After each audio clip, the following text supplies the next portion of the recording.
Okay, live. So I'm actually testing out some equipment here, and I haven't played with the live broadcast stuff in a while. So time to mess around with it, I guess. Let's see here. Let's make sure my settings are all correct. Let's go to YouTube page. Make sure this is up and running.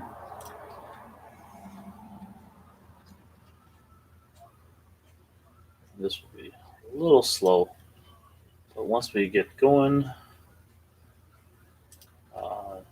things should be okay, I guess.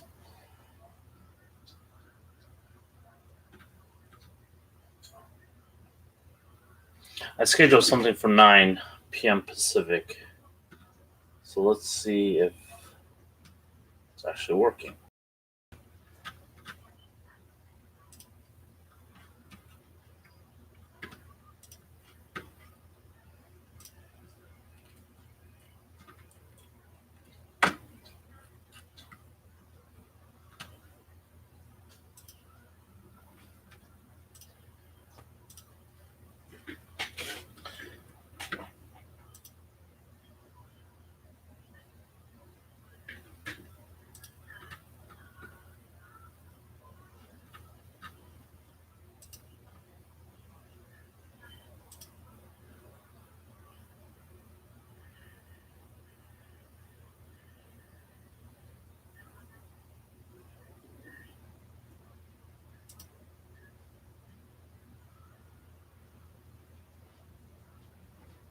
Aha, it actually shows that I am live.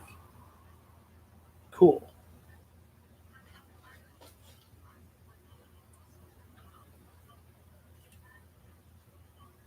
Uh,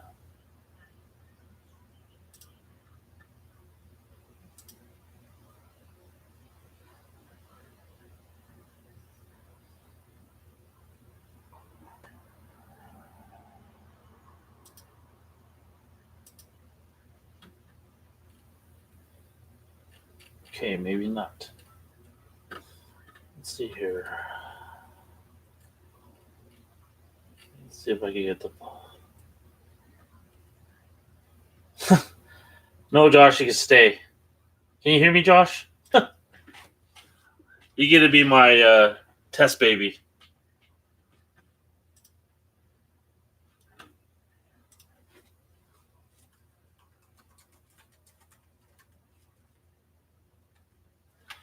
Cool. All right. So I'm not going to worry about watching myself. Just going to play around. It's just you and me, Josh. God, you have no life. Should you be working on something? Damn it!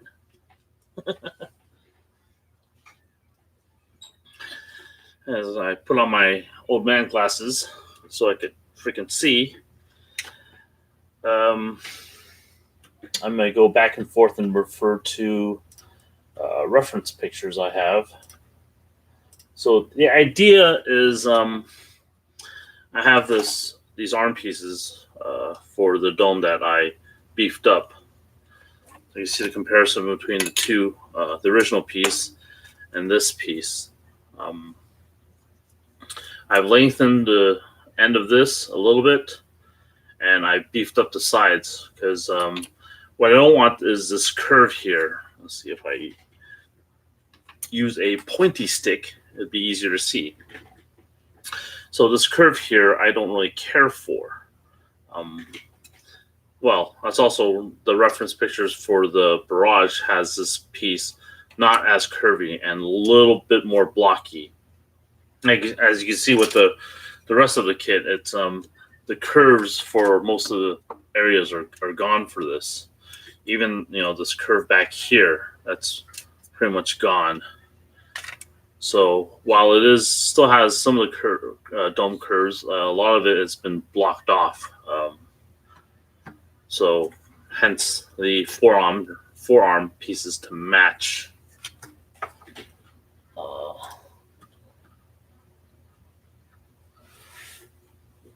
Josh is masking, which is good.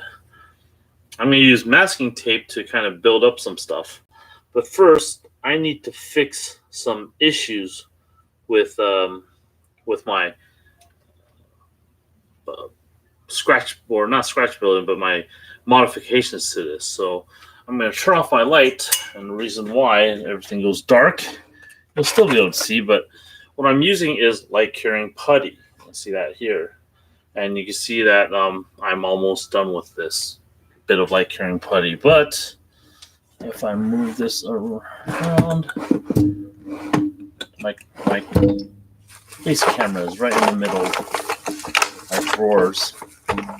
But I have 2 more boxes of light curing putty, so I should be pretty good for the time being.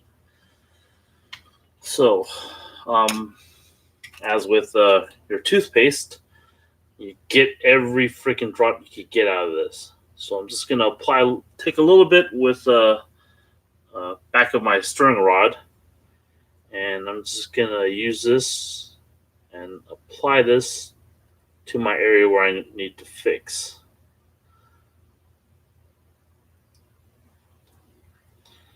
I'm just gonna make sure that I get a nice kind of even coat.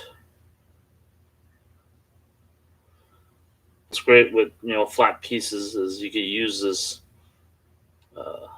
the flat end of the stirring rod or stirring stick to help shape that putty. And so long as I don't have direct light on this, I can work with this for a decent amount of time.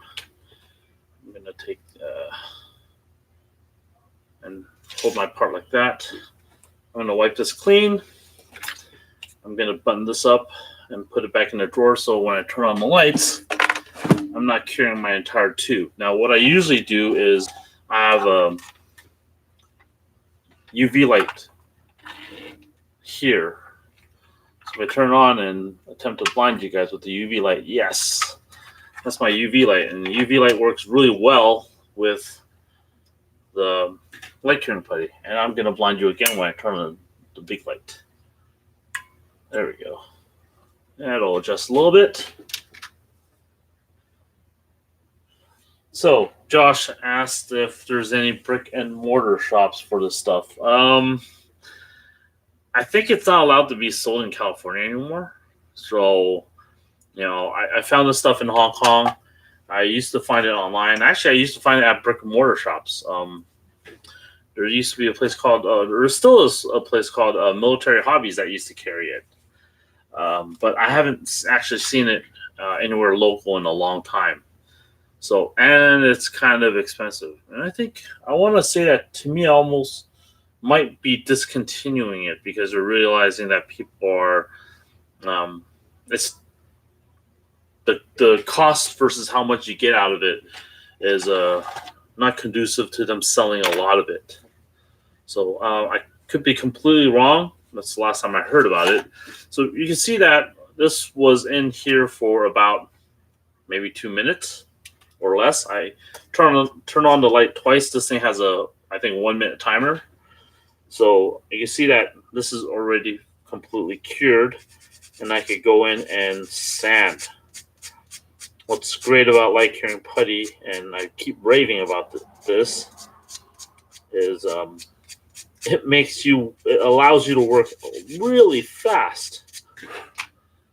Being that if you're sanding and filling, and doing a lot of scratch builds, this is a absolute necessary tool because your workflow is going to be a lot more constant, or there's no interruption to your workflow.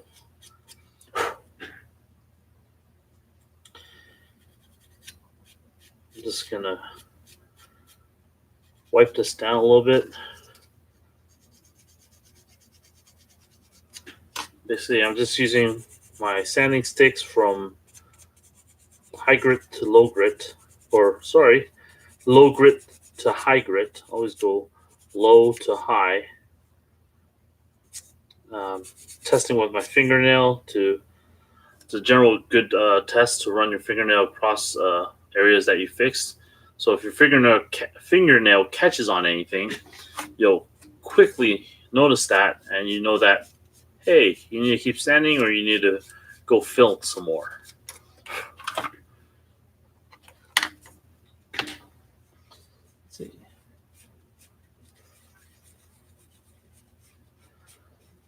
So let's see here. Overnight curing.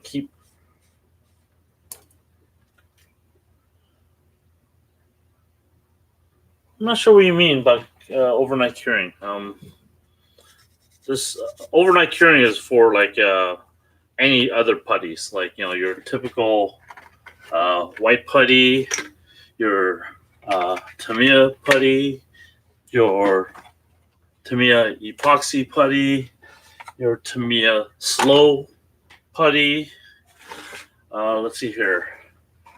There's also Mr. Pro L. That's another putty. This is yet another putty. And then there's Milliput, which is yet another putty. I have quite a bit of. I mean, there's even the Aquaman stuff, which is kind of like a. They sell this in various different formulas for wood, for marine use, and this is basically the same thing. This is an epoxy putty that's 2 parts, and you mix them up together, and it's just like, with the exception of these two, it's just like all the rest of these putties. Now let me grab the light curing putty box, which kind of stands out on its own, and then yeah, the other option is Bondo. I mean, Bondo is another kind of putty, but with the exception of this, all these putties take an overnight time period, some a little longer, to fully cure.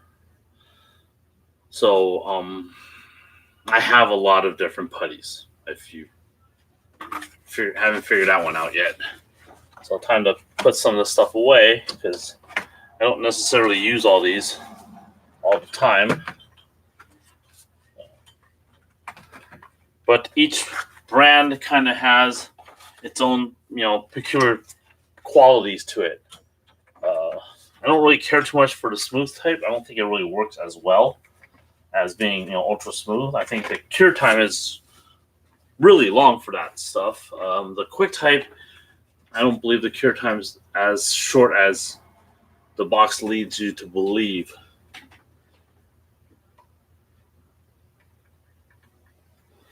So purple stuff box. That's kind of similar to the Tamiya epoxy, like smooth. I actually haven't used it, but it's kind of similar, where it's like a slower curing putty, so that when you're sanding, sometimes when you're sanding this putty, you're gonna get like these air bubbles. Like this is a Bondo. Now you can get air bubbles like this, or little pot marks, and that's because the putty is curing fairly quickly, so it doesn't have time to quote unquote self level a little bit. So that's kind of what the purple boxes are for. It's a slower cure, so that these bubbles aren't as prevalent. Now this is Bondo, which is a polyester type putty. God damn, I have a lot of types of putties. But most of the time I'm using the Tamiya light curing. Now, if you guys have dentist friends, I think the stuff is pretty much the same stuff that you use to fill your cavities. And when they fill your cavities and shine a light on your teeth or mouth, that's curing it. I think that's the same stuff. Don't quote me on it, but it feels like it's the same stuff. if you have any dentist friends, I would go see if you could get a tube of that from them and test it out. So I'm going to go ahead and turn off the light again because I noticed that there's another mistake I missed. Grab some more of my light curing putty and continue with my fix. Eventually, there's something I'll show something interesting. But I don't know, maybe you guys are interested in the ways of the different types of putties. I mean, you guys want to work faster, especially for you guys that like to customize stuff, where putty is absolutely necessary.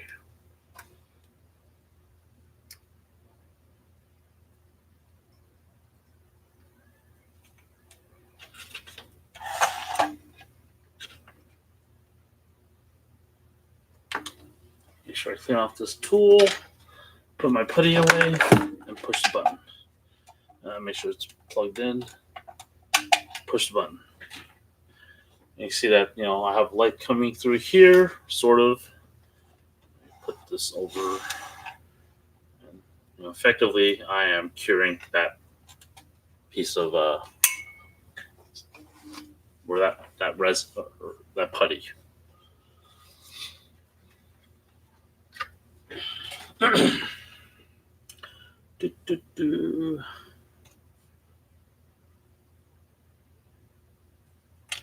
So what I want to do next is after I've finished fixing these parts, you'll notice that also when you kind of take it out of the light, it's a little shiny. And it's cured, and that's probably just a little bit of the residue, and you could actually test it out. So I didn't really try to cure that too long because it's a very thin layer. Now with this putty, you gotta notice that, you gotta know that it cures when light completely penetrates it. So you need to be aware of that when you're applying this. This is not necessarily one of those things where you're gonna treat it as a piece of clay, where you could create a huge chunk of it and then expect it to cure. Which, I mean, you saw the size of the tubes. They run about, last time I bought them, run about $12 a tube. Now you're not going to squeeze all that out to create a statue of light curing putty. I mean, this is used to fix quick gaps, small areas. You could probably build a small part like a broken V-fin from this, but it's also very delicate where it attaches onto the parts. So I wouldn't recommend something like that. You want a good surface area for the putty to attach. It attaches much better to resin and primed surface. So if you're talking bare plastic, I would recommend you scuff up that plastic quite a bit so you have more surface area for that putty to attach to. Otherwise, you could be sanding it and pop the entire chunk of putty would pop off, and it's because the surface was really too smooth for that putty to grab onto. There's nothing for it to grip on. Hopefully that sort of makes sense to you guys.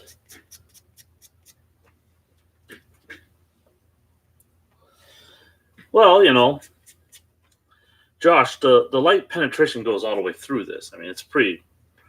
I mean, the putty itself is, it's got some translucency to it. So as long as light's penetrating, you're not talking like a thick layer of putty. You're talking about that thin of a layer. Light's going to easily penetrate through that.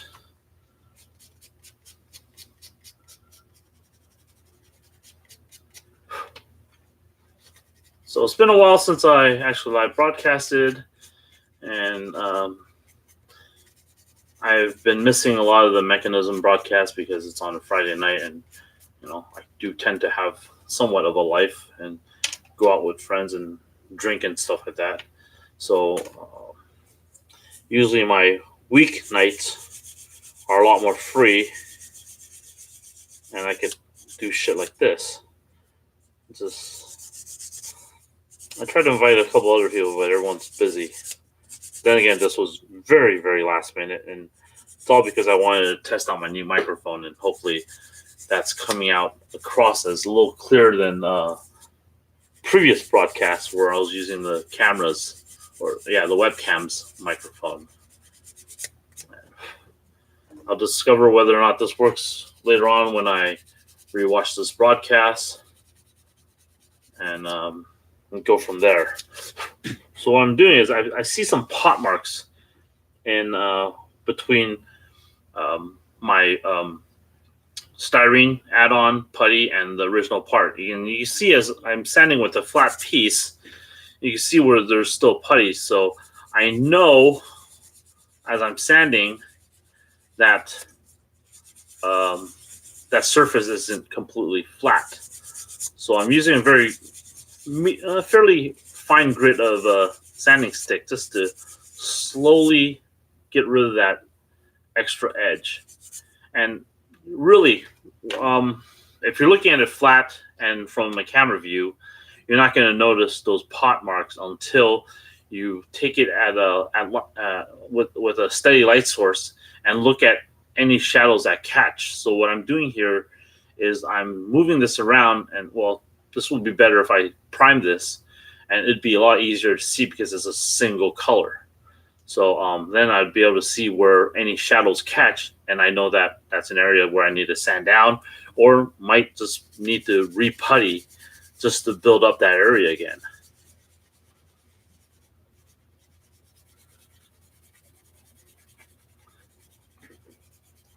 Let's see here.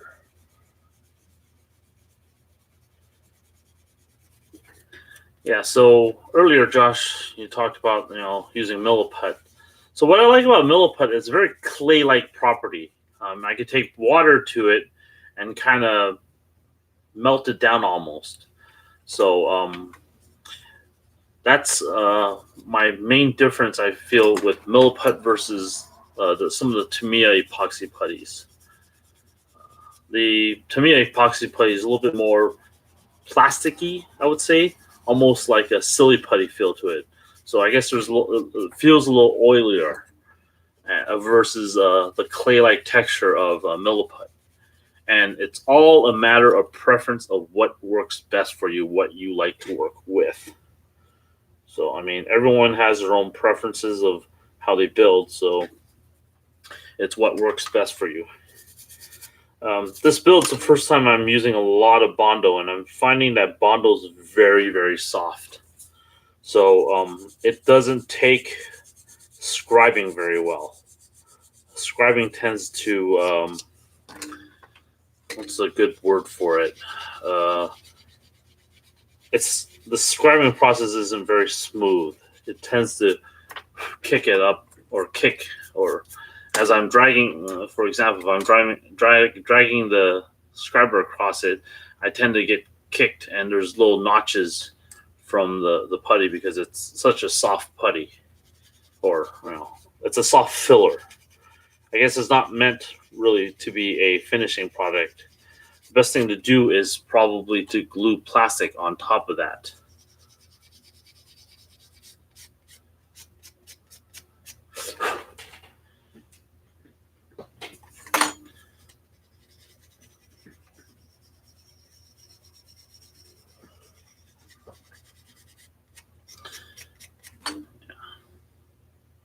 Now, if I was stopping for the night, and I'm done working, and I need to putty something, then I would probably go to use a cheaper putty like milliput or epoxy putty, and or the Tamiya epoxy putty, and use that as the putty, and then let it sit overnight and let it cure, or even the basic putty, which is basically a styrene based putty,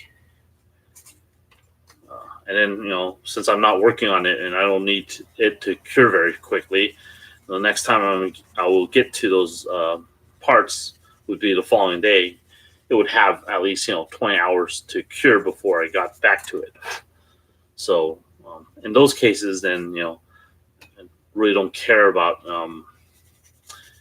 the quick curing putty, like light curing putty, and work with that stuff. So these parts are starting to look fairly decent. Now, for anything, yeah, I like to use reference pictures. Josh had a question. So it removes chunks when scribing. Kinda. Here's a really good example. So if you look at the scribing on this, it's not smooth. The camera's probably not going to pick this up too well. Yeah, it's one of those things that it's a very texture and touchy feely type thing. It's just scribing with it feels very, very different. I've run into that issue when I'm scribing some of these the skirts that were built using the Bondo. Again, what you really should do is use the Bondo as a filler, sand it down, and then slap on a piece of plastic over it and trim that plastic. You could glue it with any CA glue or whatnot, clamp it down, let that cure up, and then you have a really good surface to scribe against. So back to where I wanted to do is I wanted to scribe some lines in. So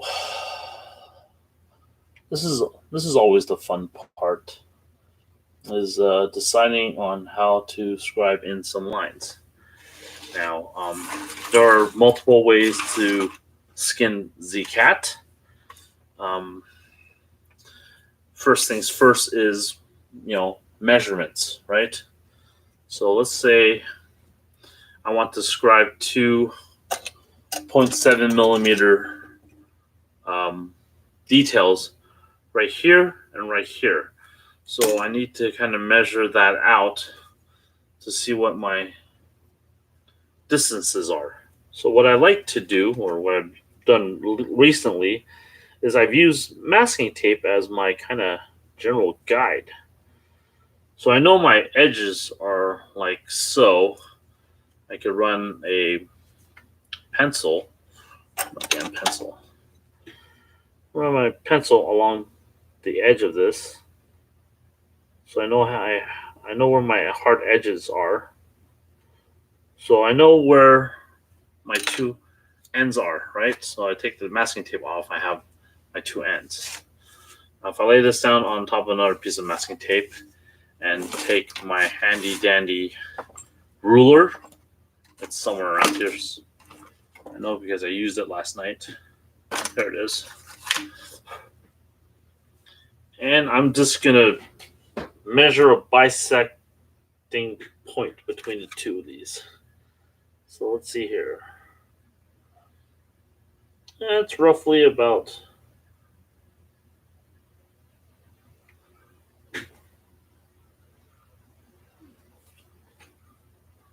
about 1 centimeter in length. So bisecting this, I put my mark on where I bisected it. And let's grab, who's messaging me?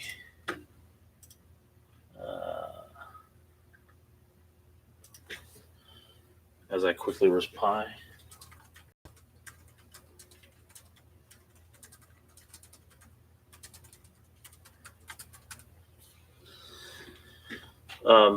So putting this back onto the part, I'm just going to align my two edges that I kind of marked out earlier.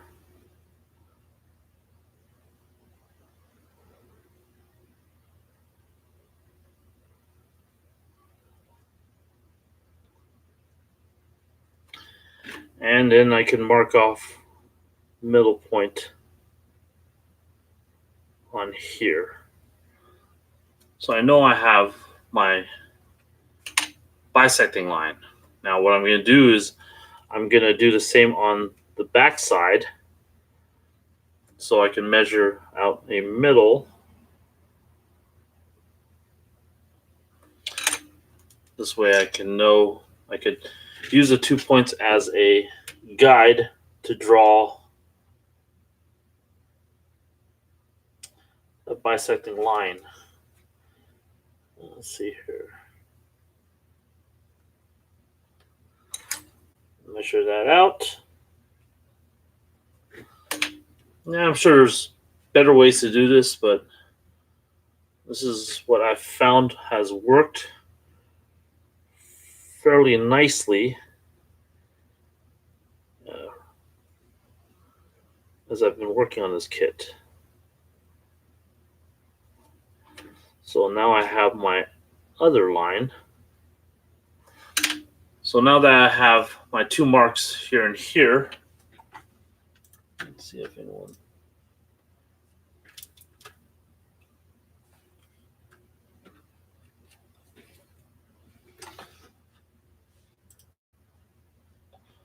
I wonder, Josh, did you pick up this stream from the post, or was this? Let me see. Was this just through the YouTube you got notified? I'm curious on how this live broadcast is going.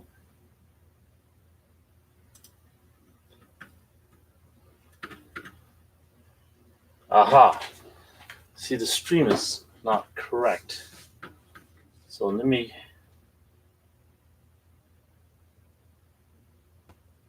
edit this. Yeah, you got a YouTube alert. Good.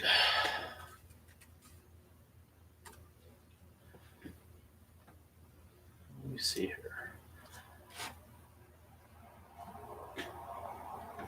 You're my test subject, so I'm gonna go ahead and grab this stream.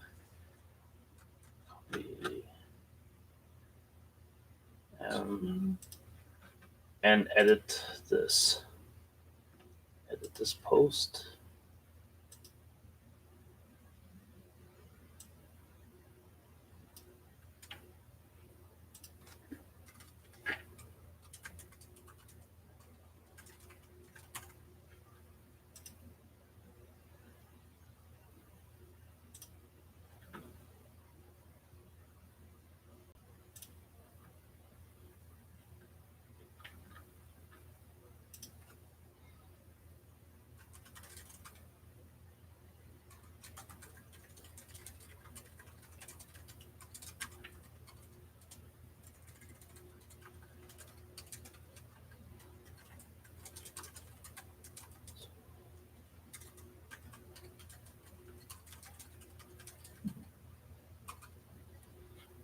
Let me make a post.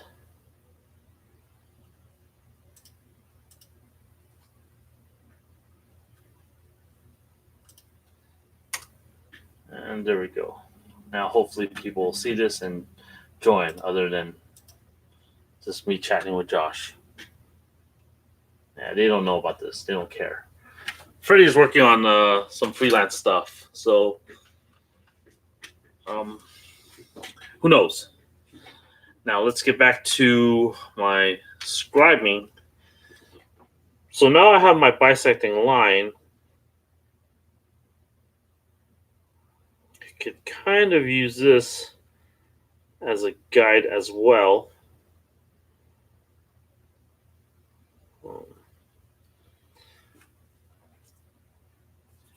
But let's grab a fresh piece of tape.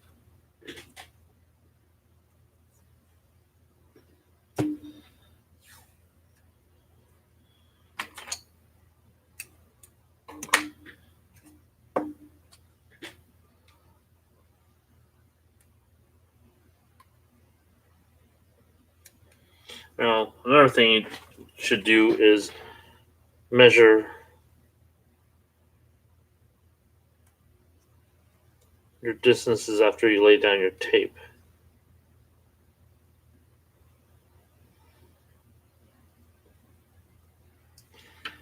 Because I've eyeballed this and I've really mess things up by just eyeballing it. You really shouldn't. Granted, it's plastic, and if you mess up, you could always apply it over again.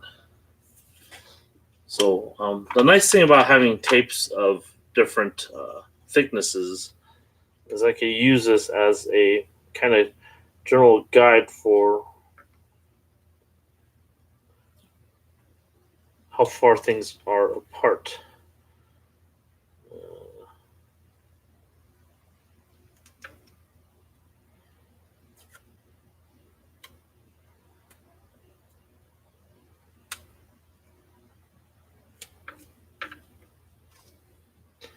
Whatever you use to measure, that works for you, is great.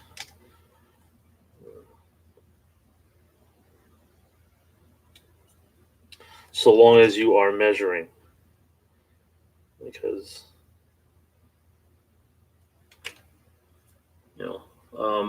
once everything comes out and you start painting everything, if it's skewed slightly, it'll be very noticeable.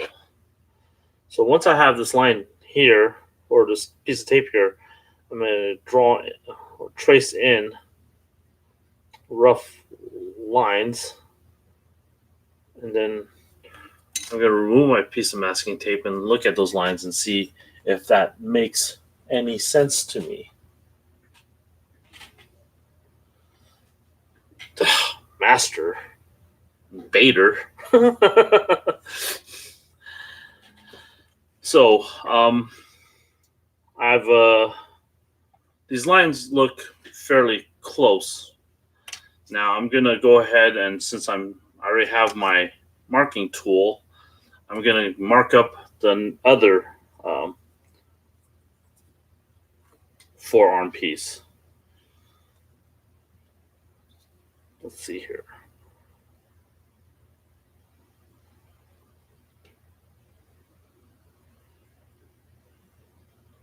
The problem with the masking tape is it loses stickiness the more you just fiddle with it. So, but the nice thing about masking tape is it's nice and flimsy. It's pliable versus a metal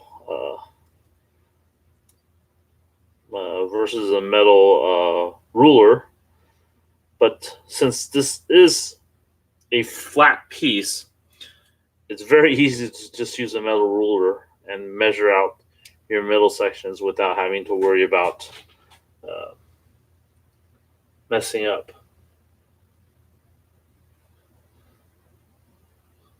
Let's see here.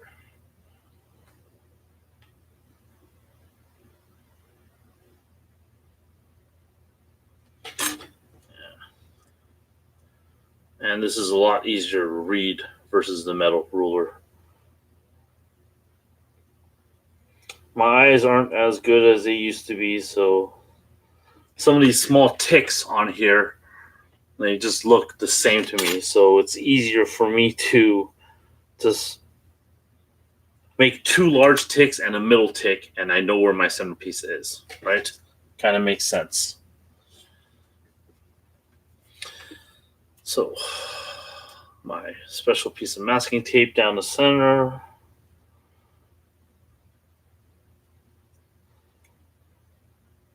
My measuring tool, which I'm using masking tape width. I think this is about 2.5 millimeters. Well, it's a pretty good measuring tool.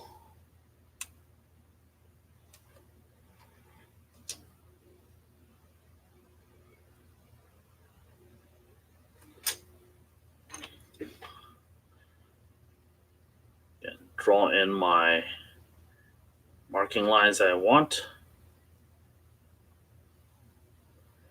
This seems kind of laborious. I mean, it's a lot of measuring and taking notes and measuring before even cutting, but it's better to do this now than screw it up and have to putty and actually measure this out again to get this correct.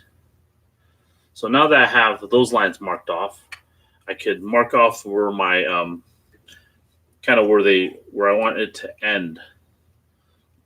So let's take a look at a piece of. I'm going to go back to my reference material and see about how far away from the front edge I want this to be. So I'm going to use the width of this masking tape, which is probably a 0.7 millimeter masking. Let's see. No, it's not 0.7. It's probably about 2 millimeters, I think.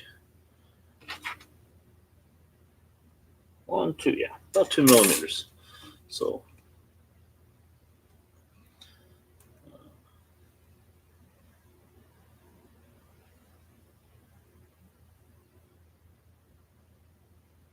there we go.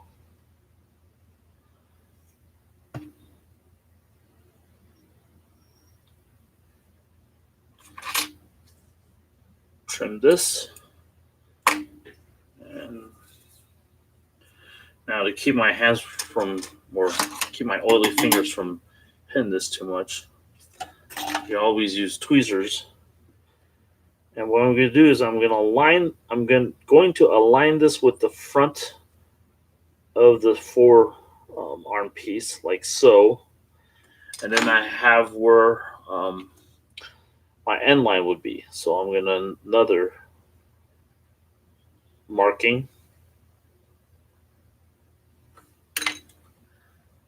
Now I'm going to keep this here because I want to measure out, let's see here, how long I want these markings to be.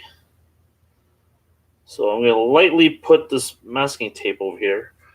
That might actually be a little too long, so I'm going to remove that. And what I want to use is a thicker piece of masking tape.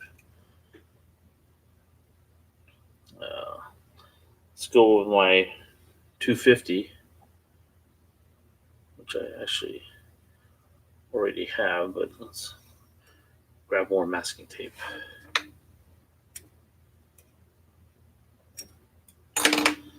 So this will help kind of measure things out again. So this will tell me how long I want my detail scribe line to be.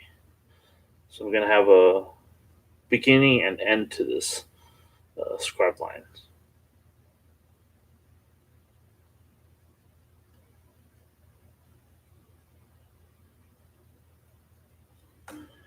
Now that's going to be a little too short, so what I can do is, since I've already marked this line off, I could take this piece of masking tape and apply it again down here.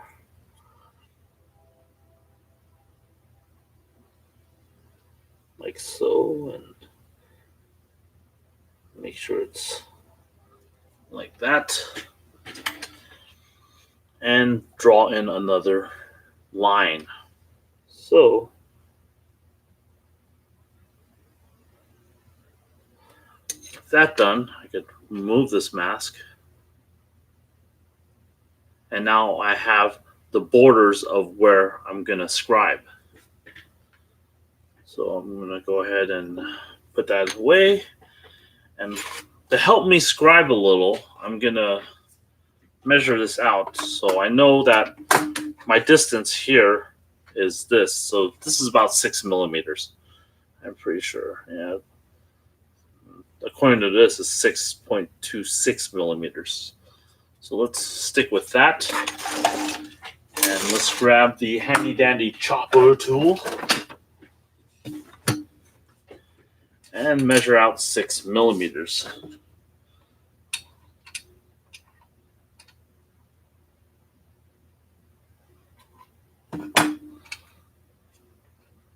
So between the blade and my end piece here, I have 6 millimeters. So what I can do now is, let me grab my labeling tape. It was here just a second ago. Oh, right here. I'm blind. So what I can do is I need to make sure that edge is a straight edge. So I like to use the ruler as part of this. I'm just going to lay that down here. I'm going to run my ruler down, and I'm going to make sure I have a straight edge first. So I'm going to trim off some excess. So I know this is a straight edge. So I'll lay that down. And I have 1 6mm strip of tape that I can use as guide right there. So I'm going to do this twice. I'm going to cut an extra piece of dynamo labeling tape. Now, since I tend to mess up, and this labeling tape usually sticks once and once you peel it up, never sticks again, I'm going to cut a couple extra pieces just in case, because who knows, I might move this later on and things will I could always remeasure, right? So let's start sticking my mask or the labeling tape. So I will call this my guide tape because that's basically what this is going to be used for. This is a guide. This stuff is nice and thick. It's labeling, made for old school label makers.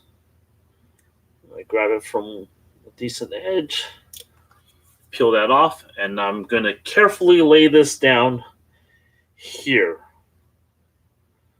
Since I know the front is a straight edge, I could go ahead and align that like so. It's not straight.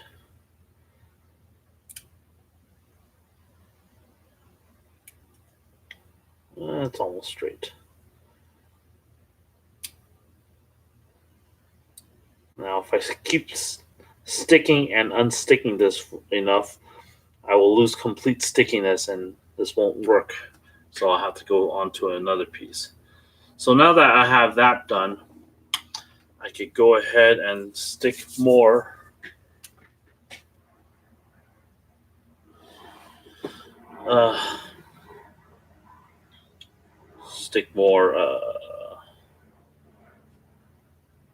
dynamo tape.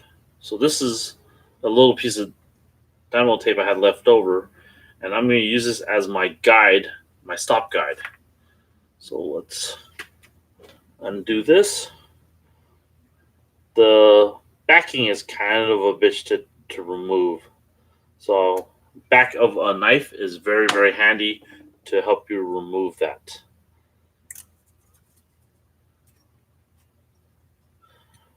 Now, since this is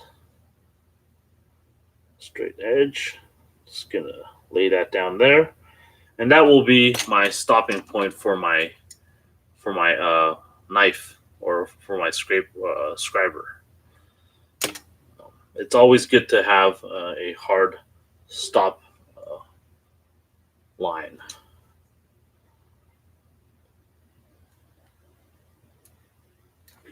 Let's see here. Did someone post in?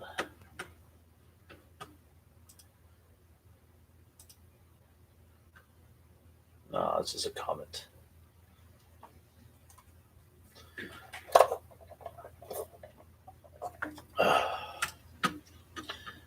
Back to work.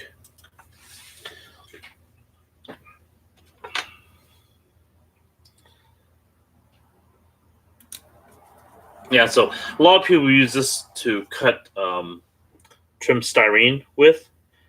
Yeah, you could also use this to cut your masking tape and detail bits for your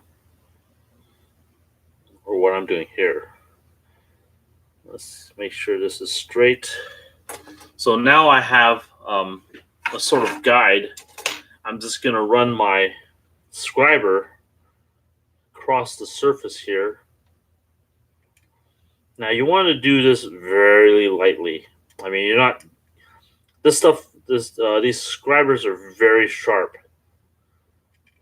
So another trick I learned from a Hong Kong modeler is keep a count on how many passes you make. So I'm talking right now, so I've lost count. Granted, I could look at the video again and see how many times I've scraped this. Let's say about 10, right? Now, once I've done 10 passes, on the other side, I could also do 10 passes. For some reason, this looks unbalanced to me. So I'm going to go ahead and remeasure a little bit just to make sure it's balanced. I think I'm off by a little, ever so slightly.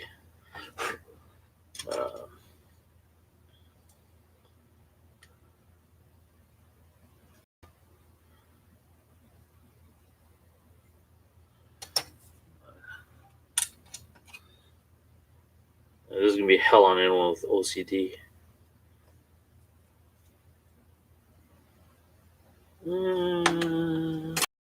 I think it's okay. Famous last words. Besides, it's plastic. I could putty and redo this. It's not like I haven't puttied and redone this on another part.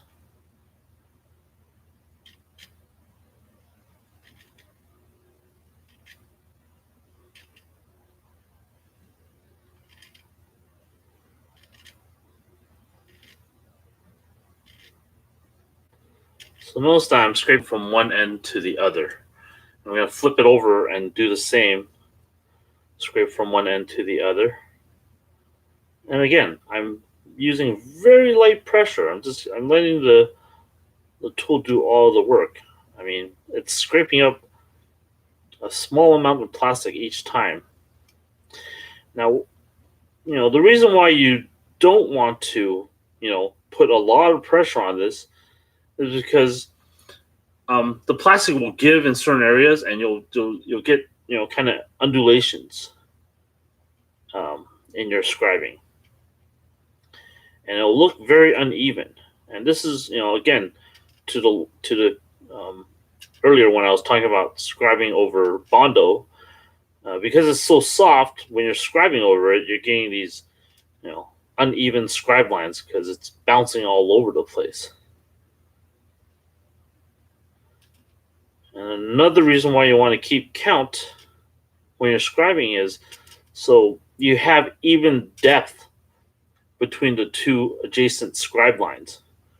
I mean, even if you have a scribe line on different areas of your part, you want the scribe lines to look fairly even in depth.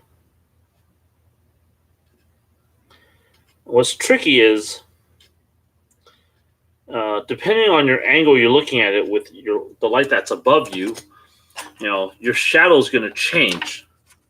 So you'll see kind of a different depth based on how you shift this in the light. So always stop and kind of look at it a little bit and make sure the depth is correct for both sides. Now, when you are scribing with something like such a thick blade as the 0.7 millimeters, or even thicker than this, the problem is you really should keep that flat on a surface. Otherwise, you're going to gouge one side deeper than the other, and it's not going to be a kind of a straight detail line. You're going to have an angle to it, which because these blades are so very, very sharp, it'll be fairly noticeable. Now, I'm talking to Viper here, Josh, who's a master scriber, and I'm still very, very novice at this. So, Josh, you should correct me whenever I'm doing something incorrect.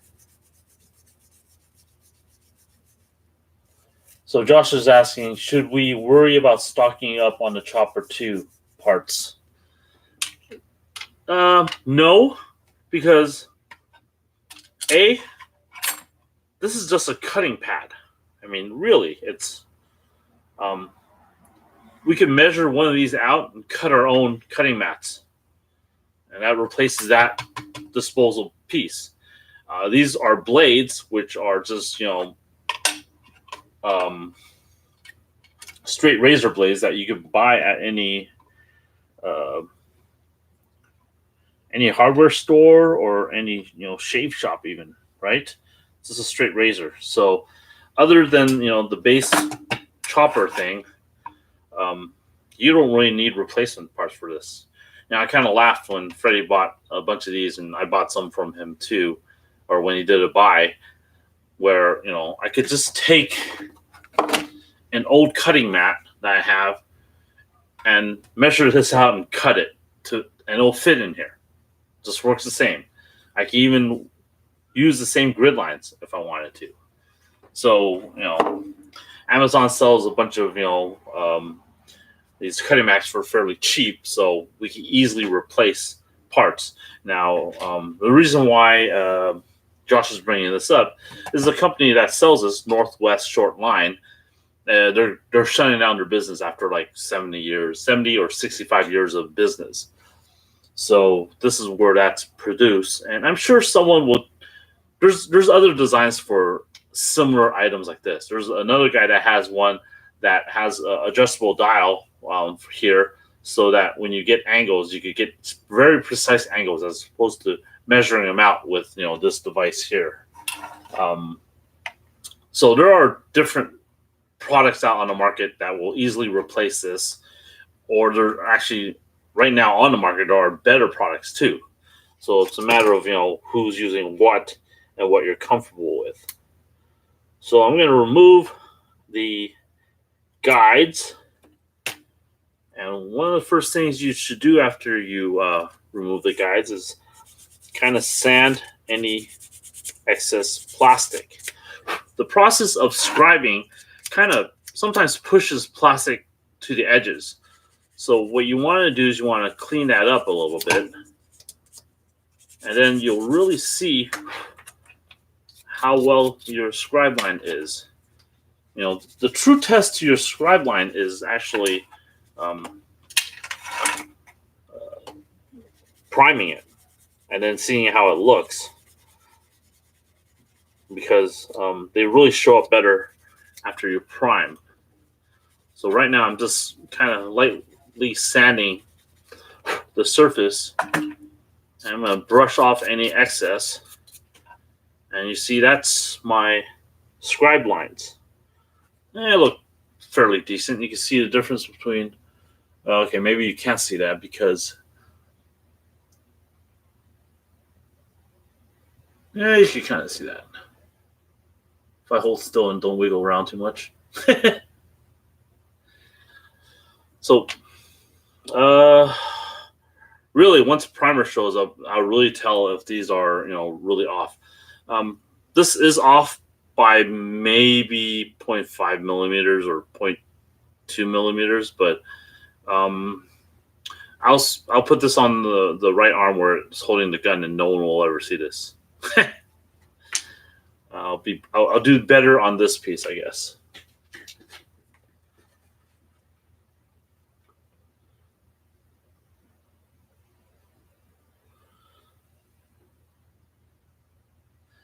Yeah, Josh, this is just a straight razor, So I mean, if you're feeling randy, you can run these down down the river, not across it.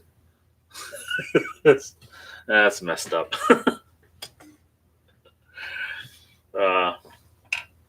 I'm glad that Josh is saying I'm doing this correctly. I have not met anyone that has used the Mad Works guide tape. I'm actually really interested in that stuff because it looks pretty cool from all the videos I've seen of people using that stuff. So someday, one of our shops will carry it. One of our local shops will carry it, and I'll pick up some of that tape.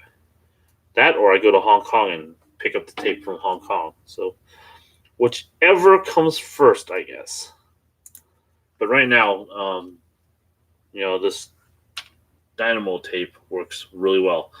And what I forgot to do is measure out my other lines here. I've only drawn the two lines that I wanted.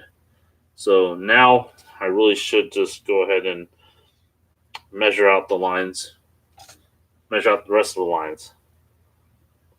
So again, I'm going in with masking tape as my kind of guide before I start, for tracing out my lines. I don't want to waste my labeling tape for this because, the masking tape's cheaper. And the masking tape I could pretty much reuse often when I'm actually measuring out stuff. So let's see here. That's done with. Let's grab another set of tweezers. Since the other tweezers are holding on to my dynamo tape. I'm not even sure how it's pronounced. I think it's dynamo. Dymo? Who cares? Labeling tape. So let's make sure this goes in here correctly. Well, let me know if you guys are hearing me clearly. Again, the last broadcast I was really listening to it, and it came off as fairly quiet. And for those that know me, I'm kind of not the quiet type. I'm usually audibly within range of most people, 10 miles away. So let's get rid of that. Loud and clear. I could go louder. I'm kidding. I shouldn't. I'm just more interested in this new microphone I picked up, which is it's like I'm a professional or something.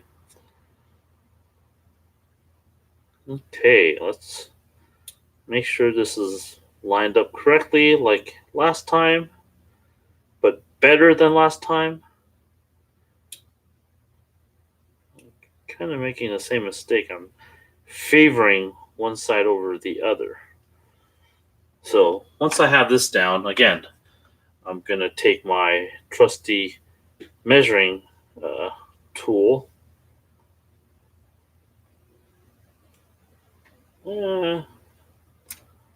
That's good. And press down.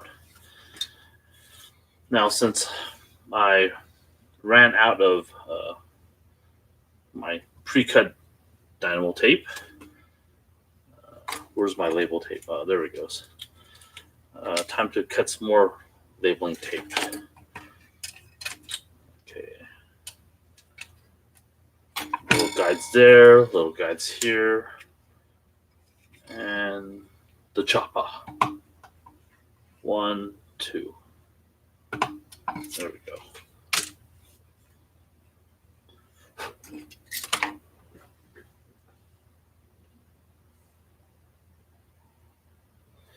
What would you order extra handles, Freddy? I mean, seriously. Of anything that would break, I could probably 3D print a handle. It won't be as sturdy as this metal one, but I mean, it seems kind of weird to have to buy another handle.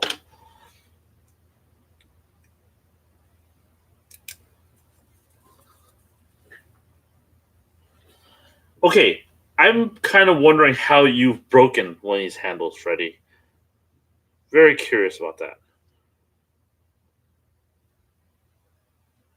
I think this is off again. God damn it.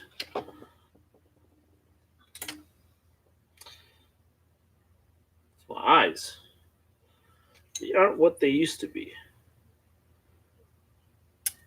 Let's see if this will stick.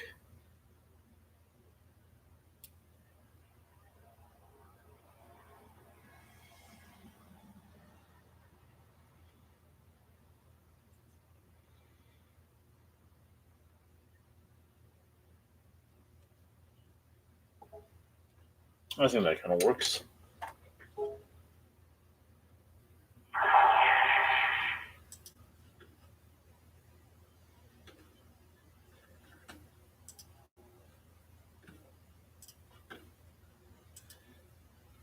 Well, if you're breaking the handle, you're a little too rough with this. Personally, I think. Or maybe you just got, the crappy one they made from China. Who knows?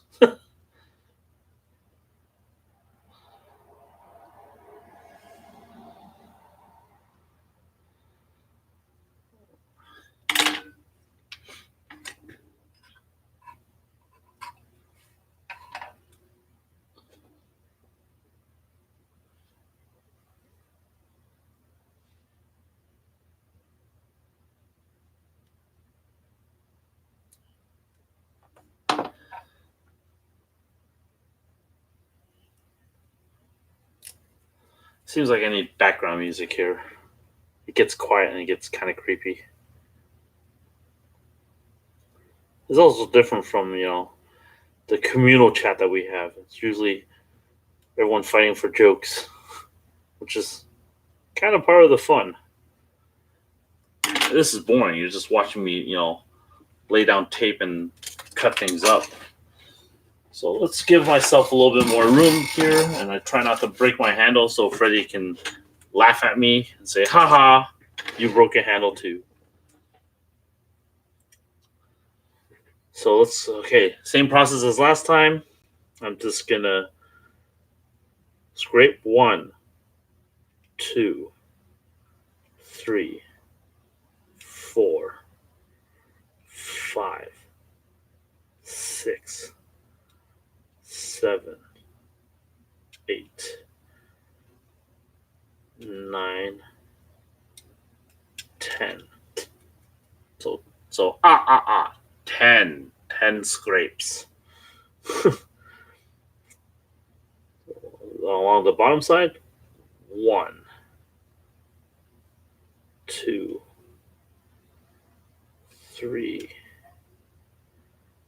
4. I'm counting aloud so that I don't lose track. 5, and there's audio that goes along with each scrape. 6, 7. Oh crap. 7. That's probably 7.5. 8, 9, 10. Now, when I said "oh crap," I slipped slightly, so there is a little bit of a scrape here, but it was only one missed slice, so I could probably sand that out. Yeah, I could see it. Now I'm just going to go flip this around and do the same 10 the other way. 1, 2, 3, 4, 5, 6, 7, 8, 9, and 10. 1, 2, 3, crunch. 4, 5. Some of you older folks got that. 6, 7, 8, 9, 10. Or if you watched Ready Player One, there was a quick reference to that commercial.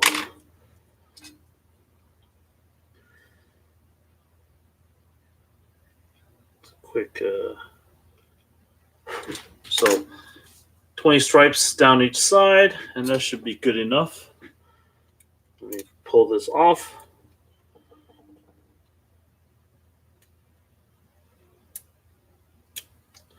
The other thing I found with the Bondo is some of the pieces when I stuck this on this tape on top of the Bondo, it peeled up the Bondo that was attached to the plastic. So Bondo is a great filler, but as far as an adhesive, it's not an adhesive.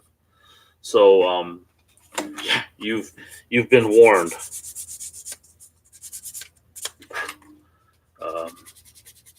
It's got enough adhesive to stick together when it's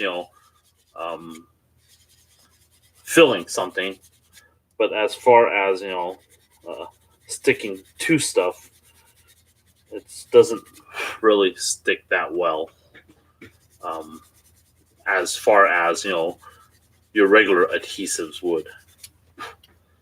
Let's go back with the 120 and kind of sand that mistake I had earlier. Now, once you have your scribed line in there, and if you want to go deeper, you could always, because you already have your guides here, you could always carefully freehand this. And when you're doing the freehand, I would go really light. I wouldn't go any, put any pressure down into that. Because again, you don't have any guides to stop your hand from shifting all over the place other than the guides already created in these scribed lines. So here's the two scribed details. Let's see if the lighting is better this way, that way. Maybe. I don't know. You get the point. So now to continue with the scribing. So I'm going to look again. I like to use reference materials as much as possible. So it looks like about here there is a line that goes across, kind of. So I'm going to start just taping this up because it's all about just taping this guy up.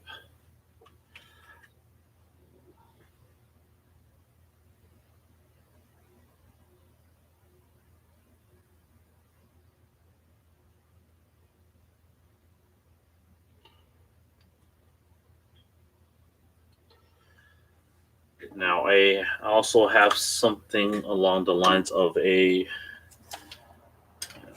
where'd it go? Let me move my light curing box out of the way and find my measuring tool, which is somewhere on my desk. Still know where it went. It's always the last place you left it, right?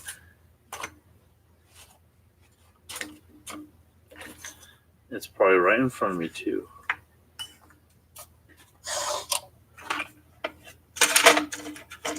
Nope, that's not it.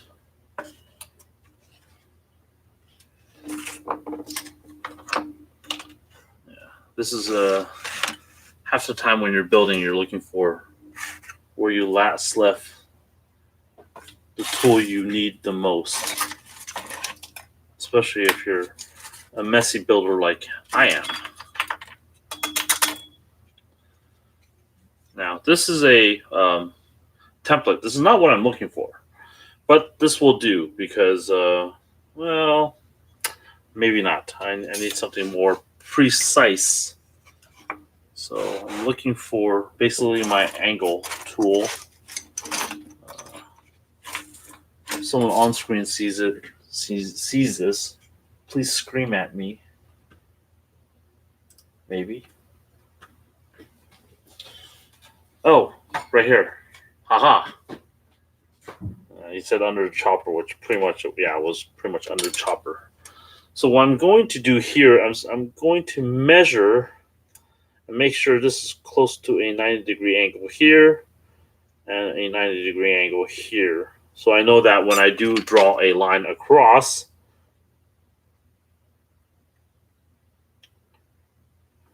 this line is, notice how I just threw it over. So I'm going to get my ruler and always measure twice with the correct part.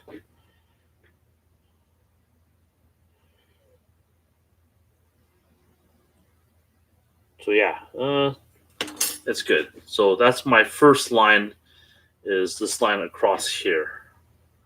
Struck in that line a little bit.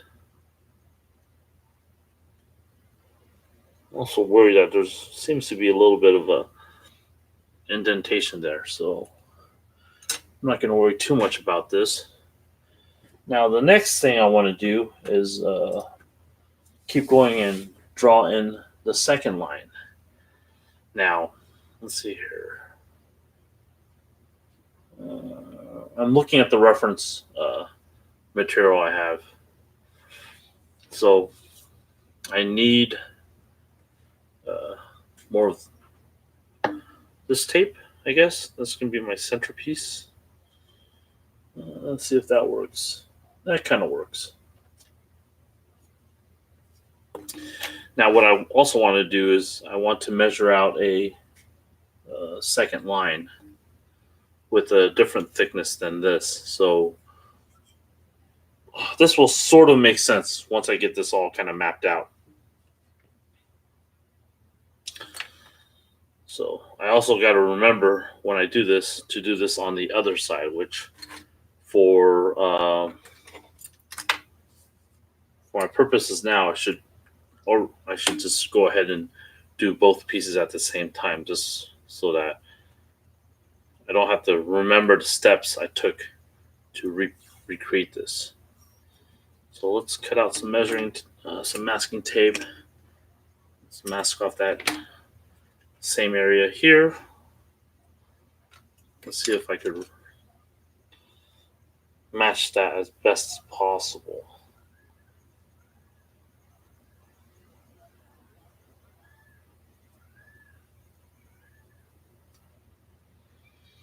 Again, that looks kind of off. Measure, let's see here. Nope, that looks like it's a little further than that. Another trick to do with this is to cut a piece of masking tape and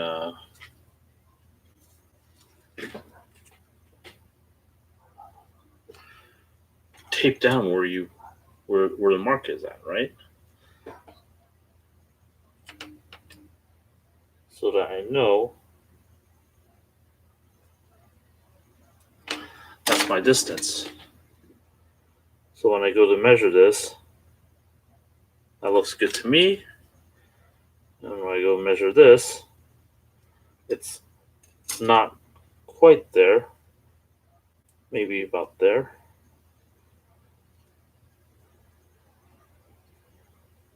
And of course, the whole piece of tape lifted. So let's see here.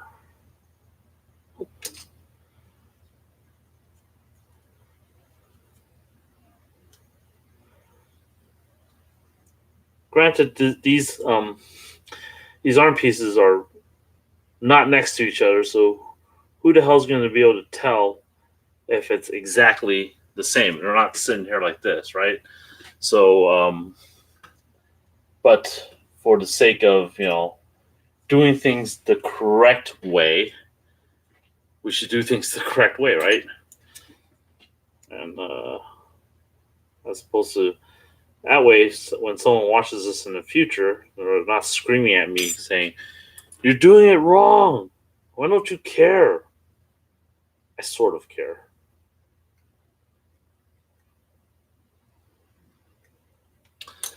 So there's that line. Now let's go with a. This is what I cut earlier. Yes. So let's continue. So this will start to make sense after a while. I mean, you can't see the reference picture, but once I kind of draw this out, it should start to make sense. Now, an important thing is to have that first line, first guide piece of tape laid out correctly. Everything else is built on that. So again, I'm going to draw another line here.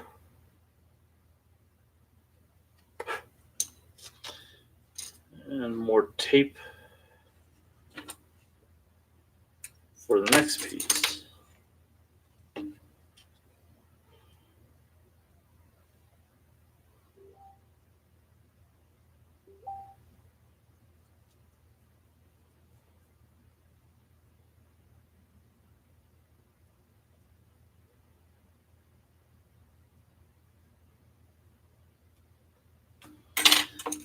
I'm gonna ignore that message. I don't know who it's from. Actually, I lied. I'm gonna go look because I'm nosy.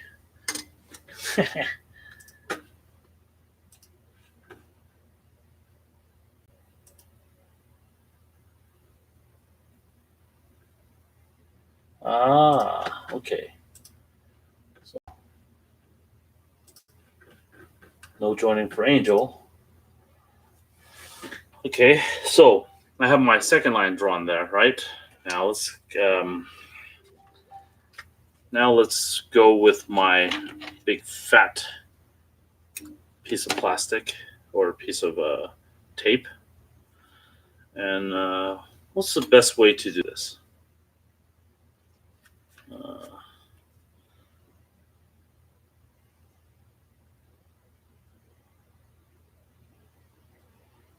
Best way to do this is actually get a longer piece of tape because I already have my guides here. So long as I align this with these two scribed lines, I have a pretty good idea where the middle of this lines up. Now, once I have this, whoops, as I flick it across the room, I could again take my ruler, move my masking mark where it needs to be,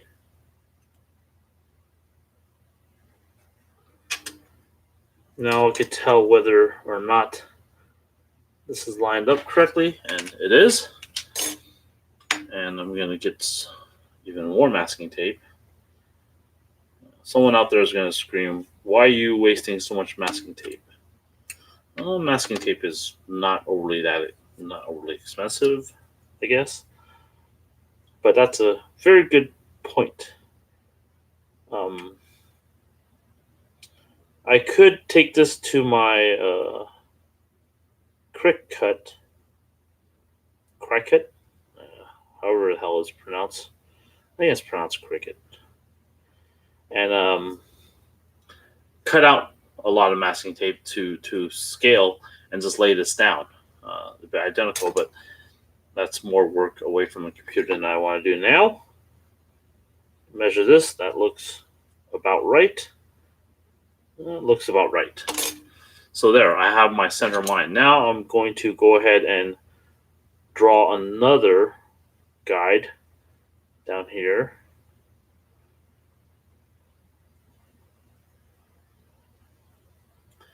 The same thing from this side.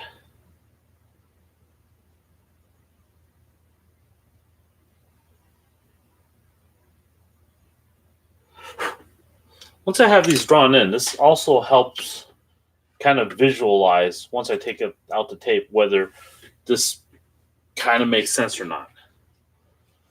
So let's see here. My end piece of tape I want to use, I'm going to remove this because I'm done with that. Let's see how far up from, I can use these as also a guide.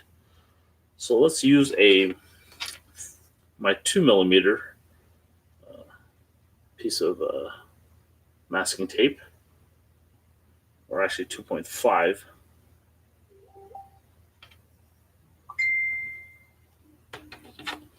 Cut.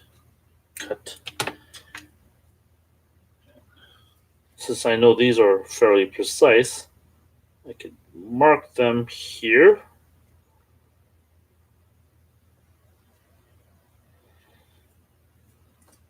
And draw in my other line. Let's see here, where's my bloody pencil? Now what I'm going to do as well is I'm going to draw along this edge too. because I kind of want my scribe line to go over here.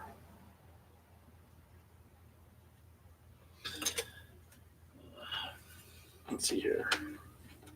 Again, take this. And this is my second line. And again, eventually there's a payoff for this. There's a method to this madness that's going on right now.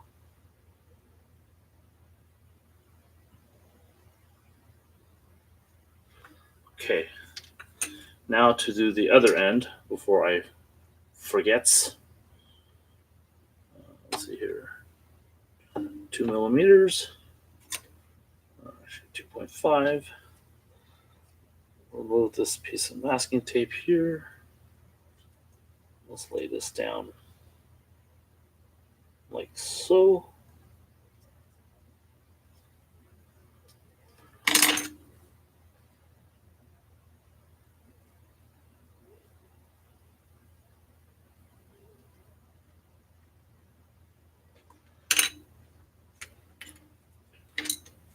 And this piece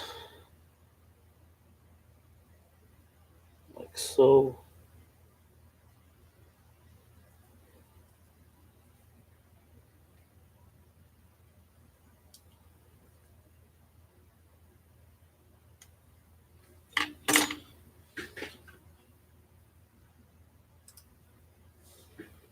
Hopefully this is sort of making sense. Hey, there's 5 people watching now. Hooray. I should look at the chat and see what these bastards are saying. Maybe I don't want to see what these bastards are saying.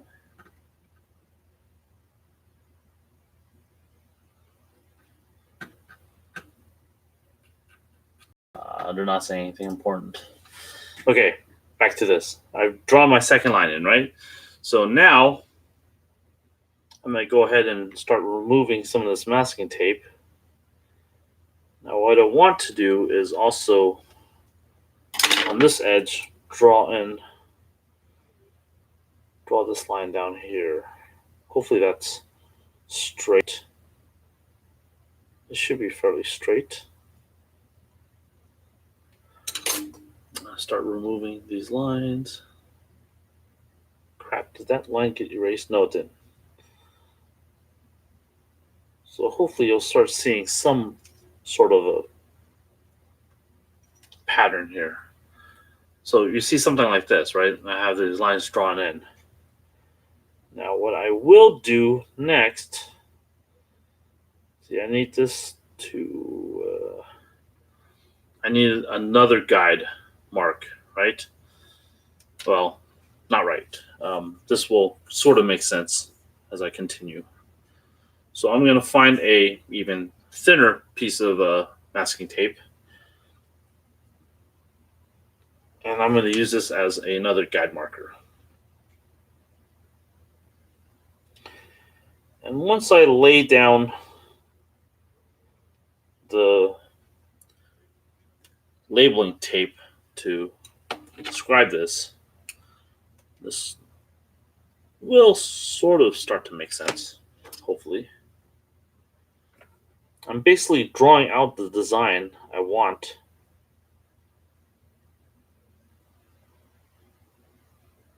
Here.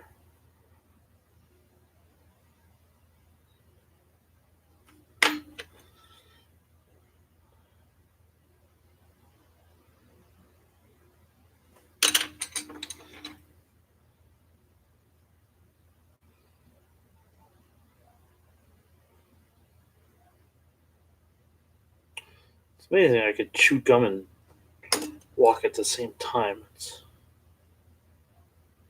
There's a reference to being able to talk and broadcast at the same, broadcast, talk, and do what I'm doing at the same time, which is fascinating to me.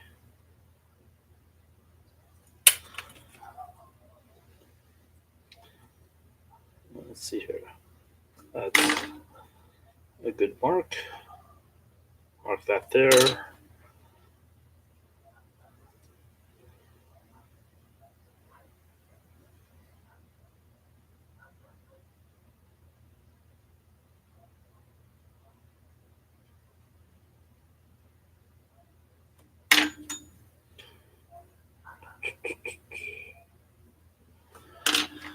Okay, now to do the same thing on the other side after I remove the tape.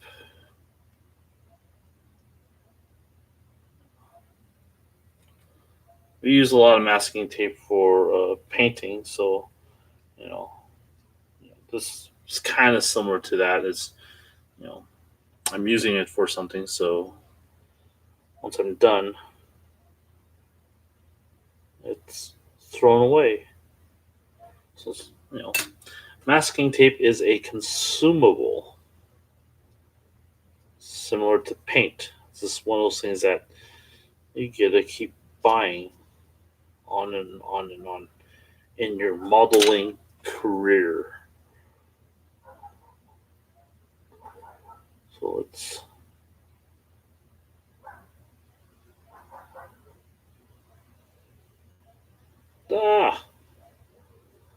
this piece of masking tape is starting to lose its stickiness, so it might not be even worth continuing to use it because precision is lost. For those with OCD, obviously I'm not. This might bother those, but yeah.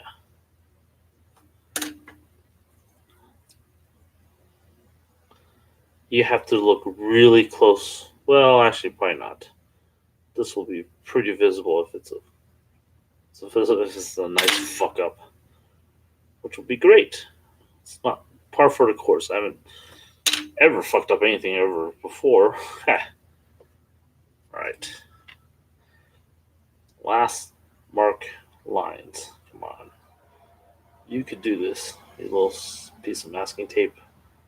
Survive. Survive this. And don't be crooked.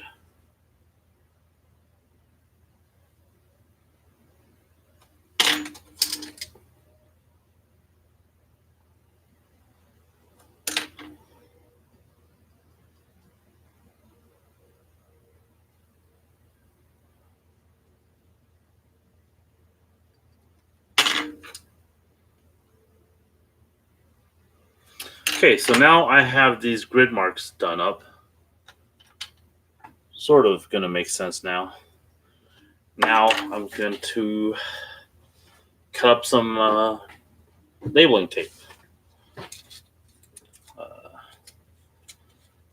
The trick is to figure out how I want to set this up. So I could go ahead and, what I did earlier, is trim out pieces of the label tape, which kind of worked.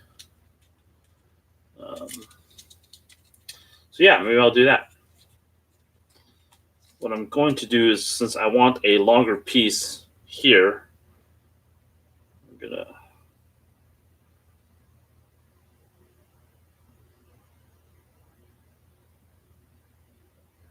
sort of measure that out.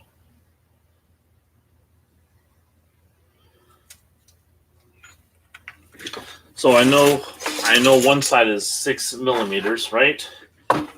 And handy dandy measuring tool. I know this is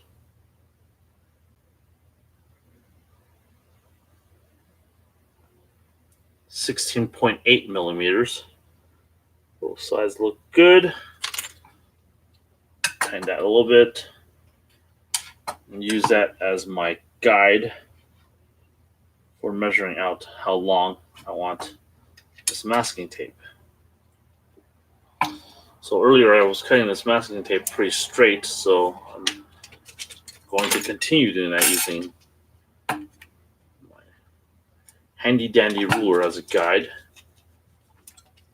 Lay that down there. And try not to remove fingers. I have one. Ow. The edges are sharp too. 2. It'd be great video if I cut my fingers off. Blood squirting everywhere. 3.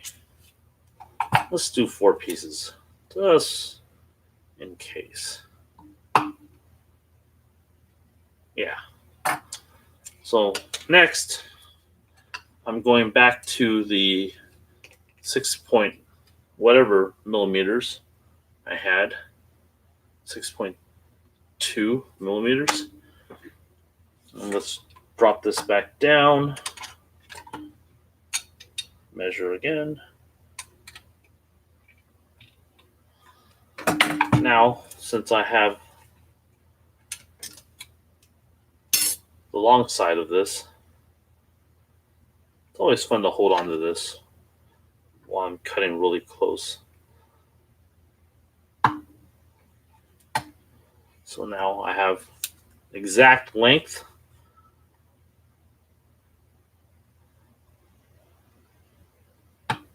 Or width, actually.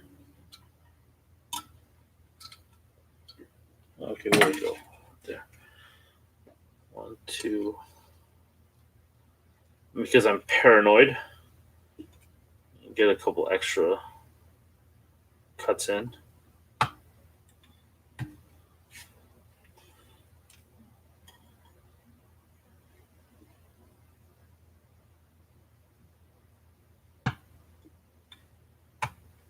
Try not to break the handle like Freddy broke his. Really don't know how you could possibly break the handles on this thing. Unless you're like really manhandling this. I mean, really. How are you doing this, Freddy? I'm amazed.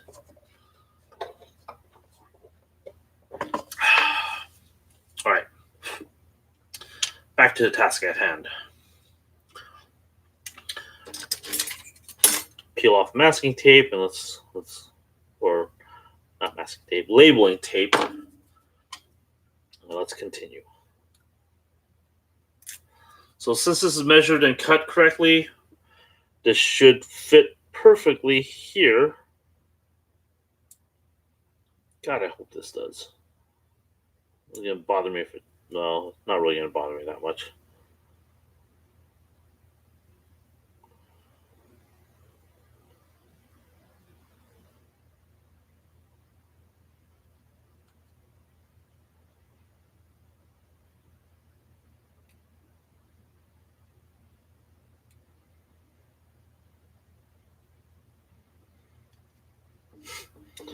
It's not to length. Ah, it's great.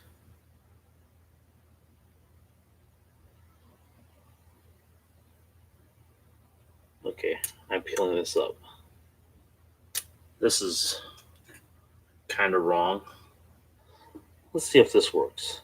Oh, that looks so much better. So, I'm glad I cut extra pieces out because that piece was kind of a screw up. Things you learn while you build. Don't screw up.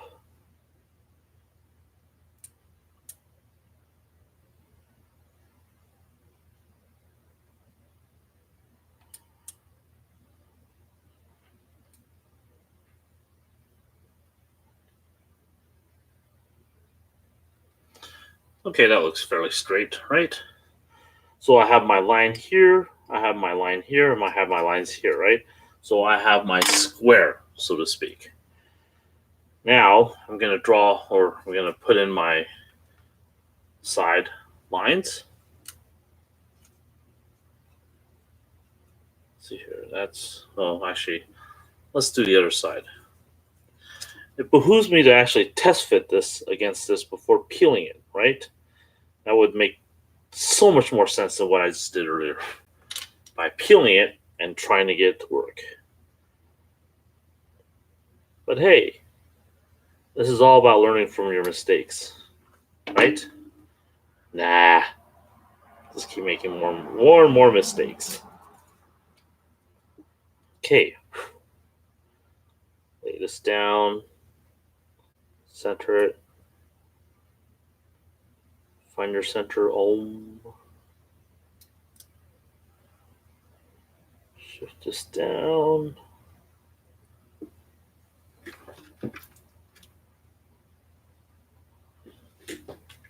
Yeah, mistakes is definitely more work, but I mean, you're going to make the mistakes anyways. So just accept that and keep building. That's my motto. I'm just gonna fuck this up regardless. So this will wrap around, sort of. The problem with this labeling tape is it doesn't like to bend and wrap around things that nicely. So you kind of have to bend this around before. Oh, let's try this. Let's try this on the front side.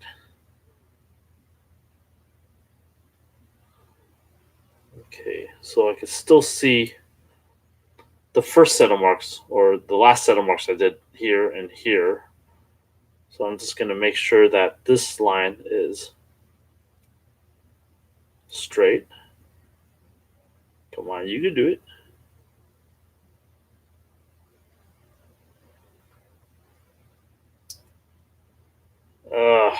This is gonna be a throwaway piece. I know it.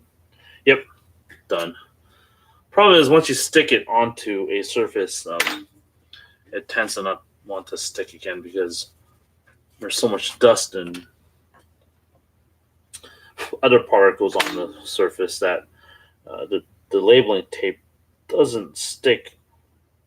It sticks once, and if you peel it up, you might as well you just have to throw it away.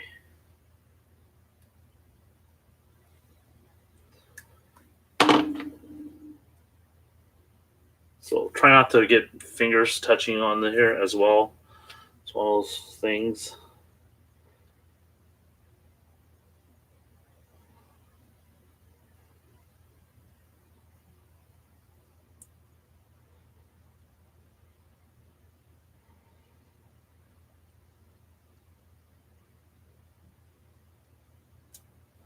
Yeah, that's not going to want to lay down. Sort of got there. That's close enough.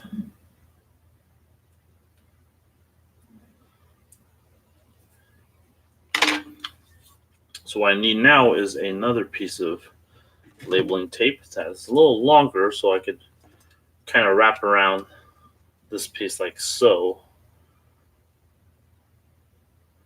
So I'll put some bends into it first. That way it'll help it adhere to that surface.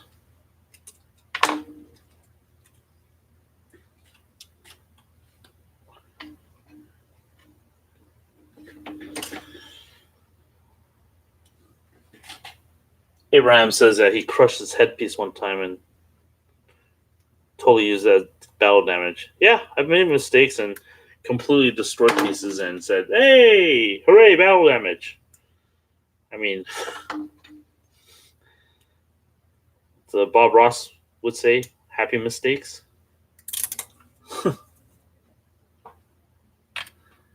That creepy bastard. Okay.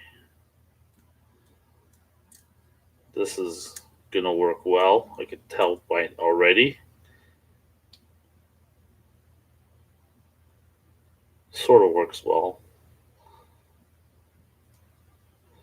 I'm only scribing in details. This doesn't really need to matter, right? No one's gonna see this. It's gonna be hidden under the gun. Okay. So there's that line, these lines, and that line there. Now, for the reason why I did those other lines from here to there,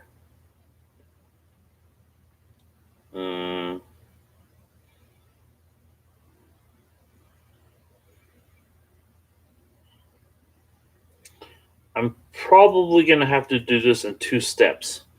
Now that I think about what I want to do. Um,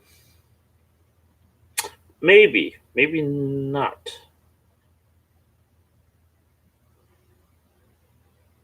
I think I do have to do this in 2 steps.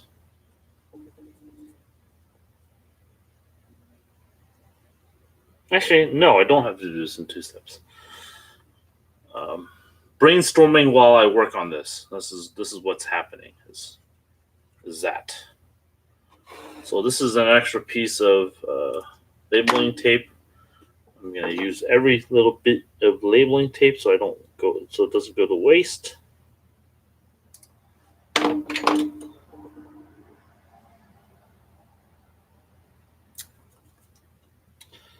So what I'm doing is I'm finding where that mark I made was and putting an angle in here. So now I have this line that goes down here, and like that. So now I'm going to repeat that 4 more times. No, sorry. 7 more times because I have the other piece to do. But 3 more times on this piece. So let's see here. I have that line and there. There's my guide there. Let's see here. Where do I have extra tape? Yeah, this will work.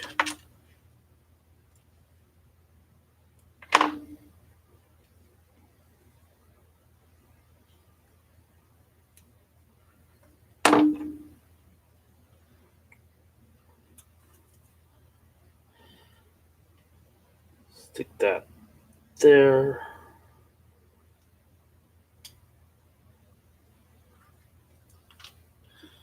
I'm hoping the reveal works. Otherwise, this is just going to be laughable. Haha, you screwed up. Yep. Par for the course.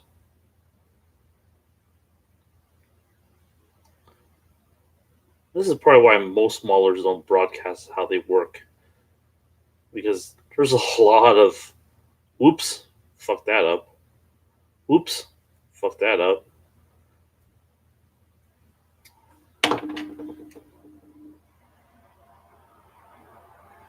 So hopefully this pays off and damn it, unstick, damn you.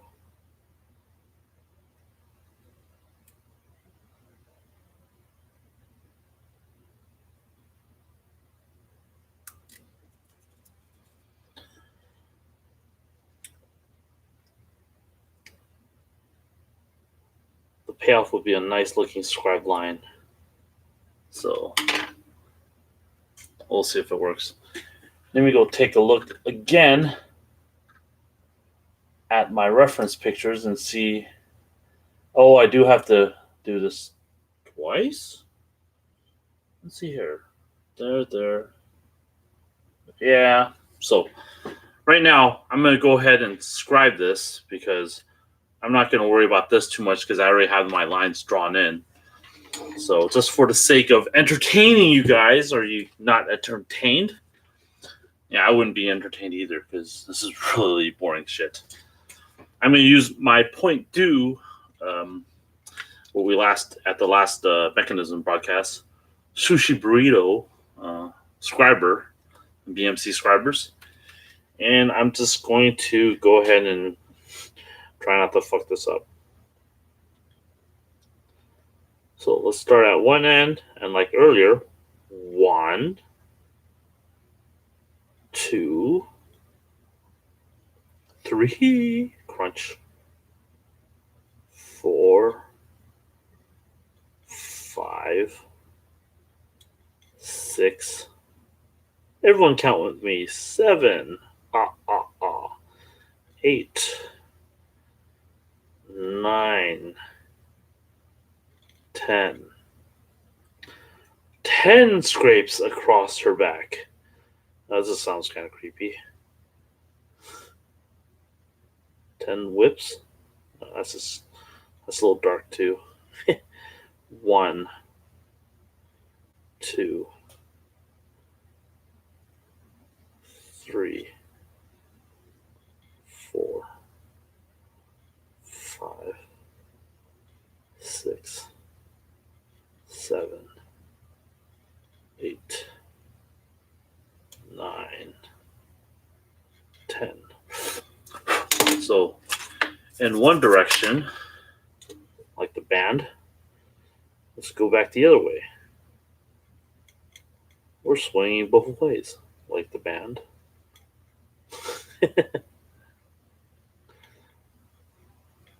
I don't actually know that. I'm not British enough. So I'm not really counting this way. I'm one line, next line. What I'm doing is also, I should clean this up a little bit before I go on. Scrape plastic in a way is usually helps blind you a little bit. 2, 3, 4, 5, 6, 7, 8, 9, 10.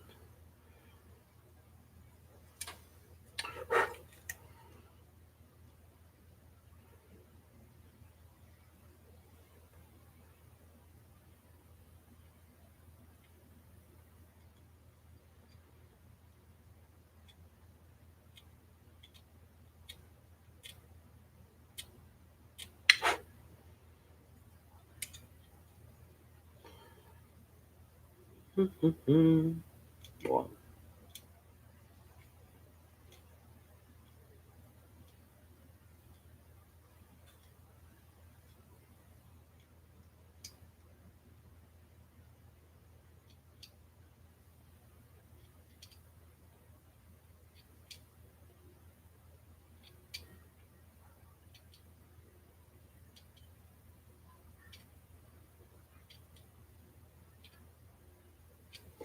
For this, I'm also using the 0.2 millimeters.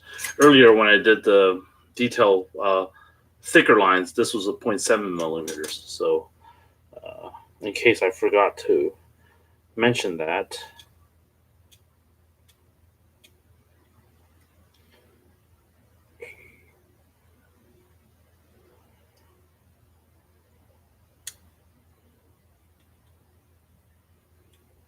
this is going to need a little bit of cleanup.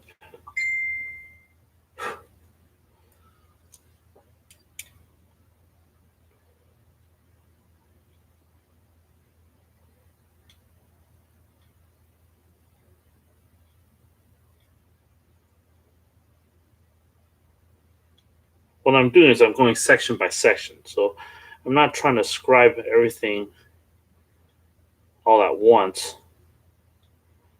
Because I find there's a little bit more control and it's easier to connect the sections after, doing each section.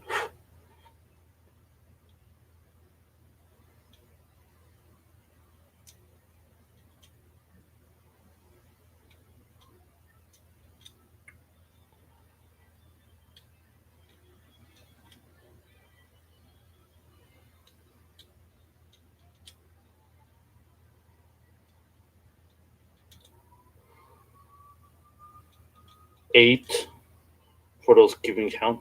9, 10.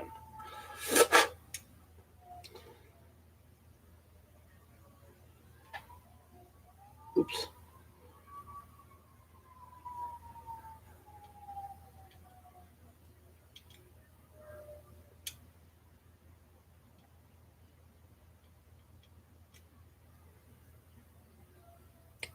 Three, 4, 5, 6,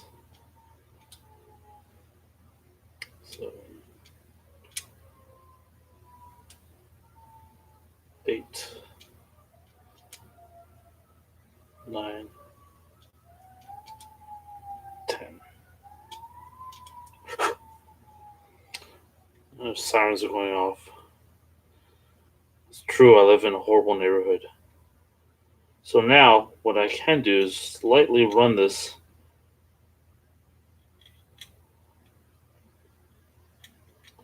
along the lines, the entire length of this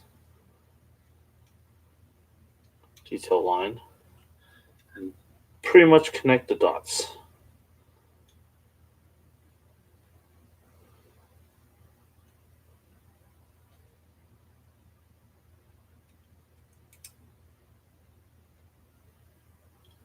So now that those lines are scribed, I'm going to remove this, carefully remove these pieces, because again, earlier I was talking about whether or not I had to do this in 2 steps, which I figured I do have to kind of do this in 2 steps.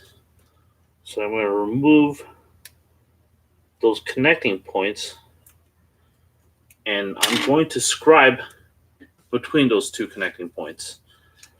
So I'm going to be very careful with this and scribe along this line. And since I already have that scribe line on the 2 sides, this should be fairly easy. 3, 4. I have a stop point.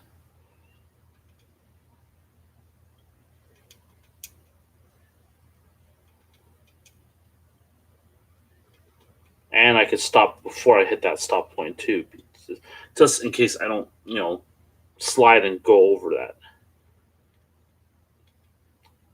7, 8, 9, 10. And I get to practice my counting, right? Let's go.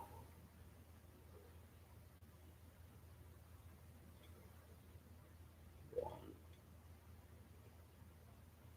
2, 3, 4, 5, 6, 7, 8, 9, 10. Flip it over and let's see. If I'm not paying attention to any of your comments and questions, it's because I'm really fucking focused. I'm kidding. Dance, monkey, dance. Thanks, Freddy, you jackass.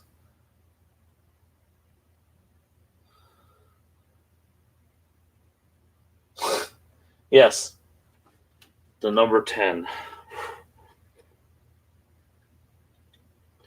Hey, some people can't count, okay? 1, 2, 3,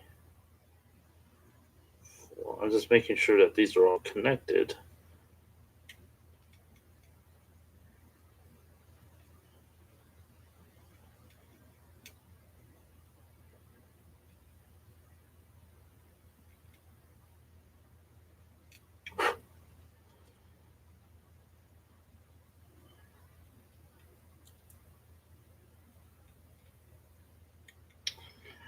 Now for a moment of fun screwed upness, as I take this these guides all away and take a look at what kind of mess I have.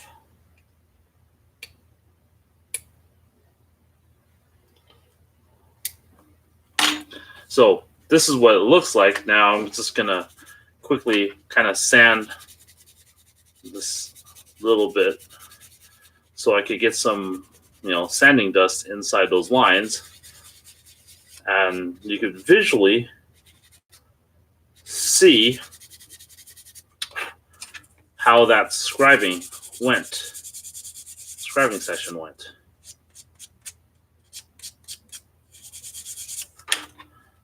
So let's go a little finer. Let's go 120.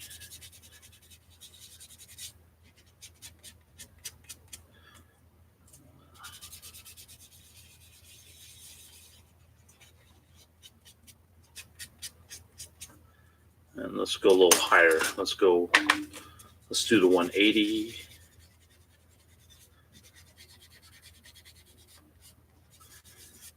And really don't need to go that high.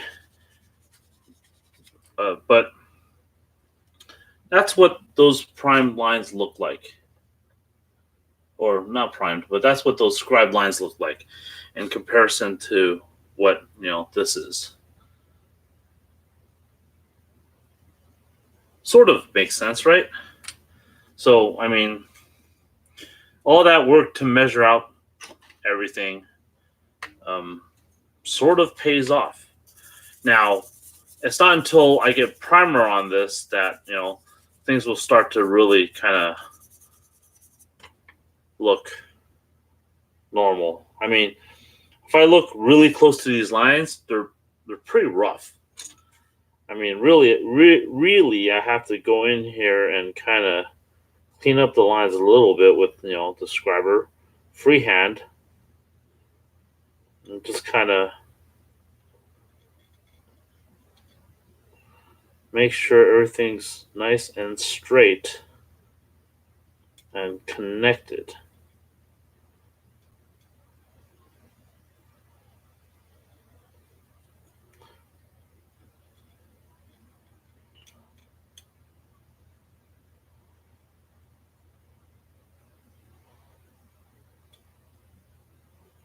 Keep in mind, I am doing this in front of a live 5-person audience. Not that I don't appreciate the 5 of you guys. Hopefully other people will watch this. And, this was completely unplanned. So the 5 of you, surprise! Thanks for joining and watching.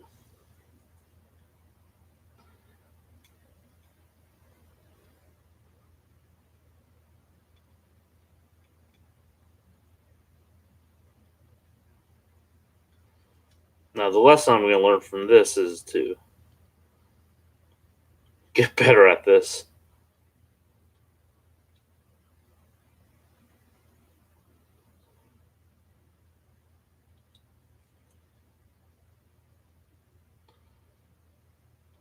I might have to putty over some of these lines and rework it, but we'll see.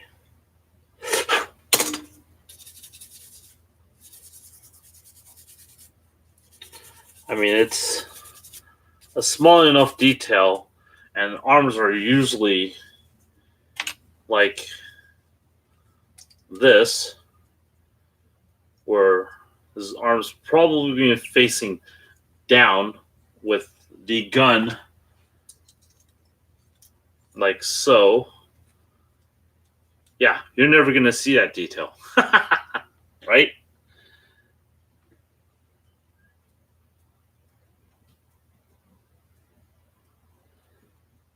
Abraham's excited to see at AX. I know they're allowing us to come back to AX. Now I gotta talk with some of those guys and see what happened last year, because we did submit a request last year, but we didn't get to go present our usual stupidity of model building shenanigans.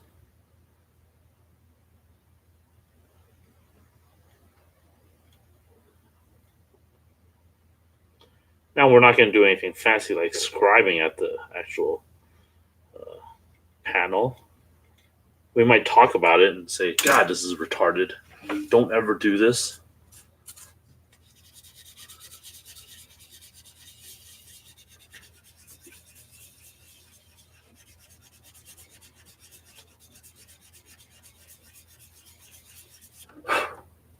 Nah, I don't need to concentrate. I'm going to redo this anyways. I'm kidding. It's good enough. It's going to be hidden, and now, anyone that's watched this broadcast is going to go look for this and say, ha, these lines are really bad, which, in all honesty, I don't think they're that bad. I mean, it's much better than this plain, piece of armor, right?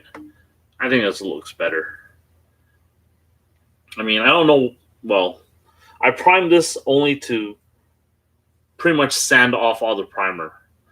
But I mean, the purpose of that primer wasn't really to prep it for paint. was mostly to find all the little surface defects that I missed. Once again, uh, when I prime this next, probably for the third time, um, it won't be the final primer either, unless I'm like really good and I didn't mess up.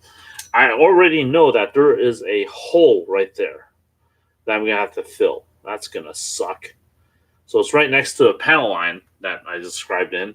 So that's gonna need to repanel line that, which is not that difficult to do because these are straight edges. I could always use one of these hobby knives to kind of scribe with. The hard part was measuring out everything. Not well. I wouldn't even say the hard part was measuring. Um, the laborious part was measuring and scribing this out. Uh, but I would go back and fix this. Let's fix this right now. So earlier I kind of brought out my light curing putty. So time to use more light curing putty. This is how you work faster and faster and faster. So as lights go dark, because of light curing putty, for those of you guys who are new to this broadcast and haven't seen me use light curing putty, I use light curing putty a damn lot. If I could eat this stuff, I would. This stuff's amazing. No, I wouldn't eat this stuff. It can't be healthy. So I'm going to be kind of careful about where I put this. Let's see here. It needs to go in the hole. Don't you want to go in your hole? Come on, Happy Gilmore, right? Okay, so that's in the hole. Notice I also kind of covered up the panel line, which I'm not too concerned about. So you see that. Let's see here. You see that yellow paste? That's the good stuff. Now I'm going to stick that in here. Make sure I put this away so UV hit it. Hit my UV light. Turn this on to blind everyone. Okay. Is my light bulb not loose? What the hell is going on here? Oh, there we go. There we go. Sorry about that. Minute and a half to cure.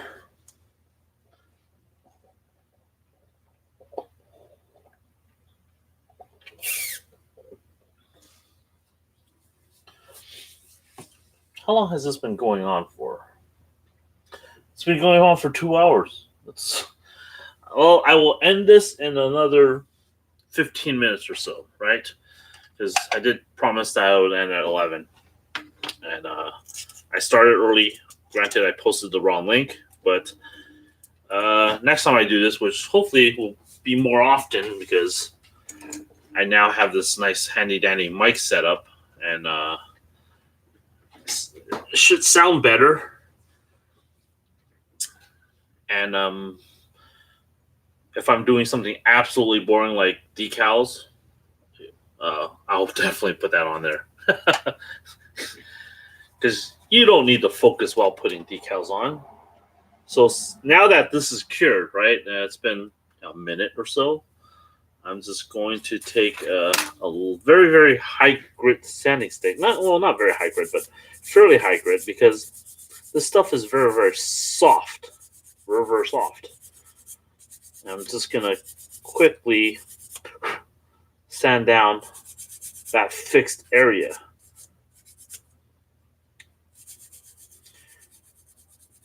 Now you're going to wonder, what about that panel line? Well, we'll get to that. Some of you guys already know the answer. Because I told you earlier. I'm just going to use a hobby blade.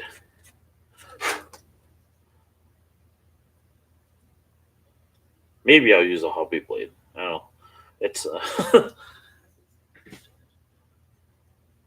so you can see that it's kind of hopefully cleaned out a little bit or filled in. That panel line is also filled in. What I can do is I'll take, let's see here, what kind of hobby saws do I have? Let's get something with a decent edge to it. So something like this, right?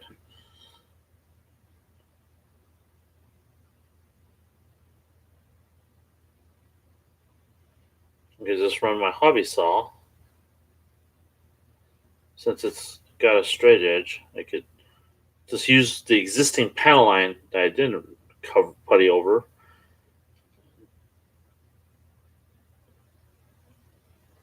Carefully rescribe that line.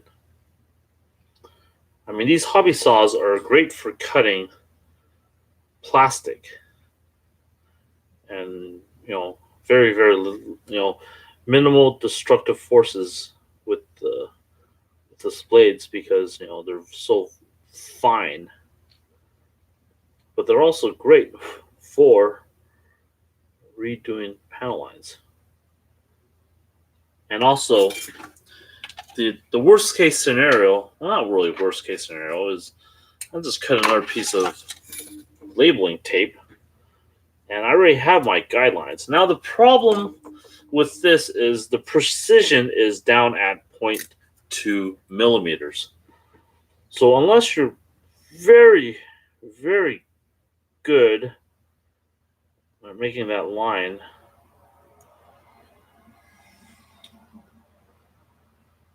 you're probably gonna miss it a little bit. So I'm going to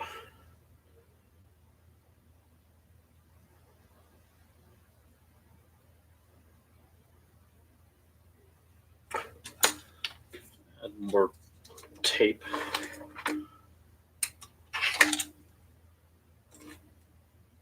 And hopefully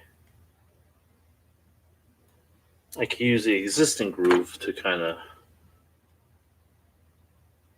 forge the new groove. I don't even know where that line went. See, now I'm going to have to rely on my masking tape tool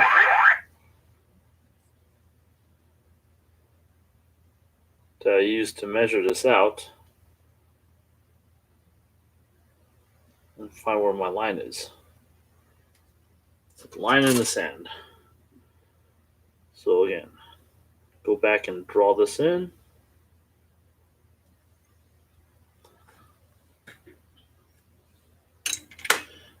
Now I sort of know where I'm going.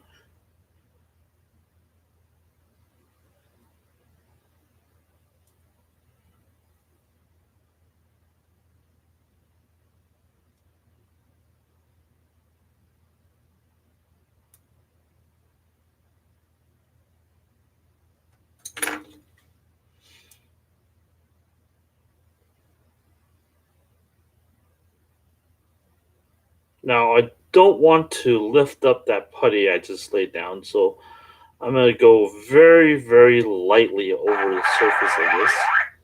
Okay, someone's emailing me or sending me messages. One or the other.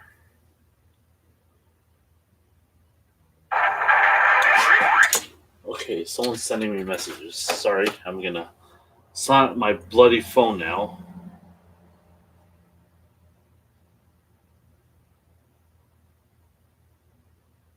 Ugh.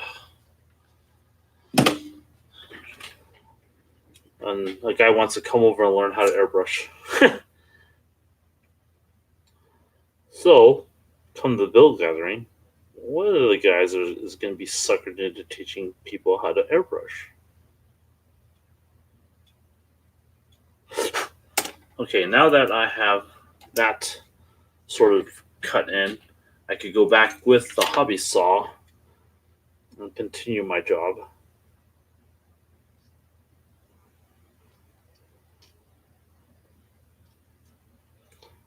Of continuing this line.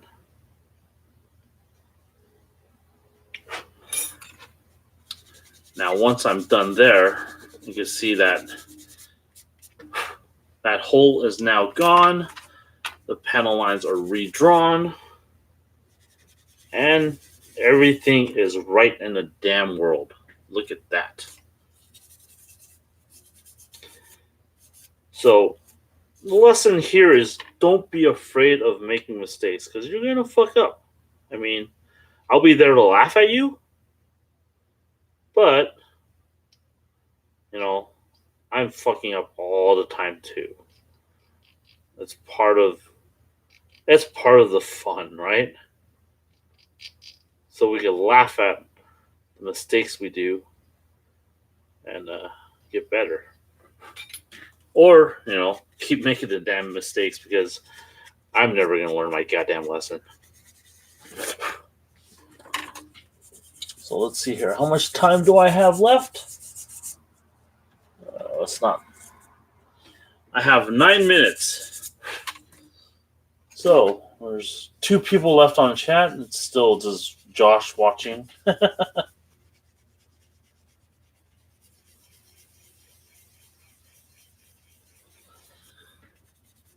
Yeah, no one wants to see us work lines. But, you know, they always ask questions. How do you do them? Well, if you want to watch a 2-hour-long process of, actually, it took about an hour, right, to do this? Well, I think less than an hour. 40 minutes at most, including all the dumb. I haven't even looked at the stream.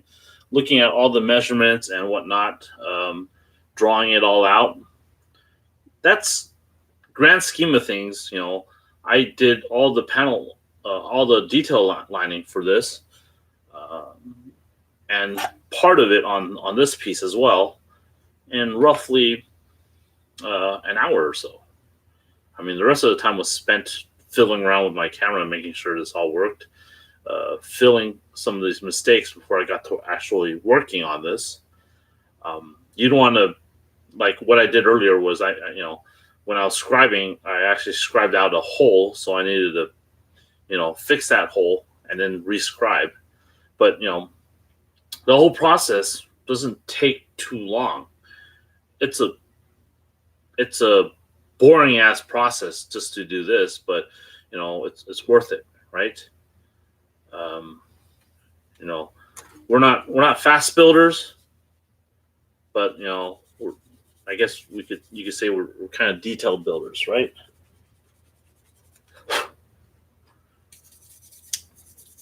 And for those that watch this stream, once this is primed, this will actually look kind of cool.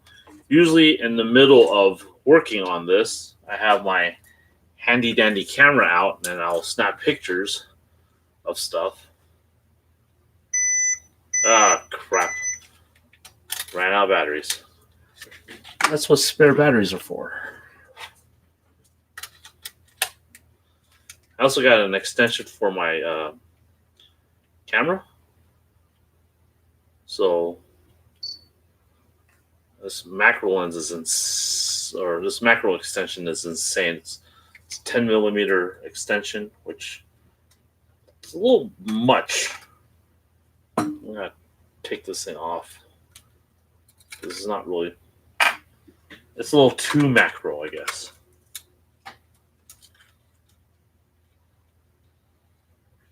Now, without it, I have to go further away to take my damn pictures, but this is for the sake of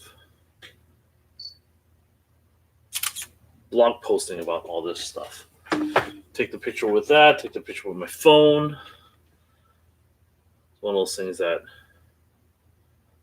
my phone has a closer focus range, which is kind of nice. And it's amazing why people don't stick to using their phones and still buy cameras. Got about 6 minutes. Josh, you have any questions?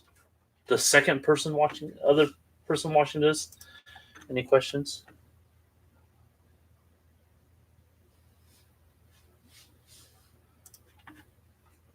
I'm just gonna babble on about this. Hopefully, we'll do more of this. Hopefully, I get the rest of the gang to do this as well, because it's definitely more fun when a couple of us are babbling and uh, throwing jabs at one another. This is what we do here. We sit and we insult each other. But hooray! I got one piece done. I'm going to go prime this now. It's going to be pointless to move my whole setup over to my spray booth so you can watch me spray paint over this, which might be helpful for some people, because eventually maybe I'll do a live broadcast where I'm painting, so you can see the exact distance I'm airbrushing at. Not This is not my airbrush. I'm just using it as a visual aid. So you see the exact distance at the various times I'm painting to kind of get a better idea of what the F I'm doing when I'm painting. I'm kind of a visual learner. Ooh, before I go, there's one more thing I want to do. So since I have all these things cleaned up, what I want to do is I want to bevel these edges. So this is a thing called a Alexan Models tool. I've seen people use this as a scraper of sorts. So I'm going to go, let's see here. What's a good size? That's too big. That's too big. Let's do a 2mm scrape. That's too big.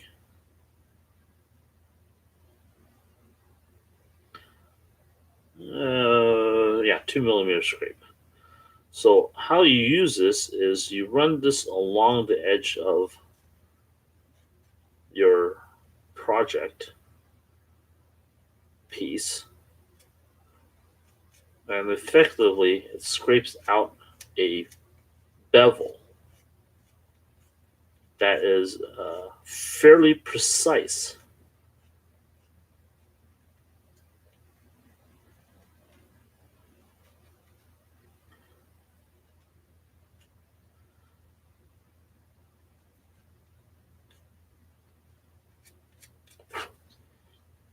Go one way, go the other way. And since the sides are pretty much a guide to this, you can scrape out a very uniform bevel.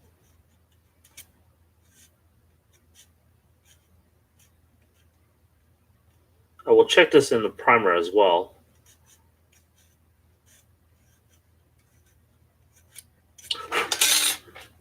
But let's see here.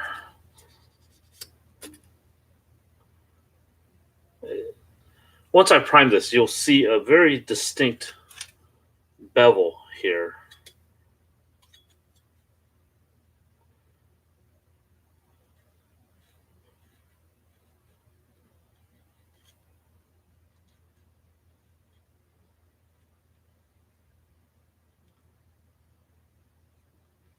I bought this tool in Hong Kong several years ago, but until this project, I didn't actually use it. I'd forgotten that I had this. So now I'm going to bevel the other side. And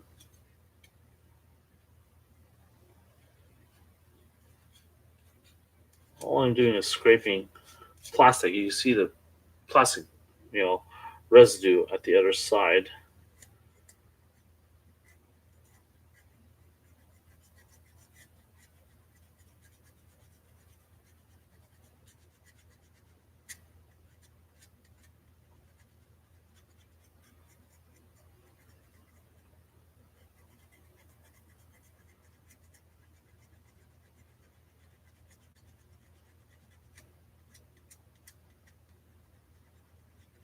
So this is just another level of detail to put into this arm piece that hopefully I don't forget to do for the corresponding arm piece.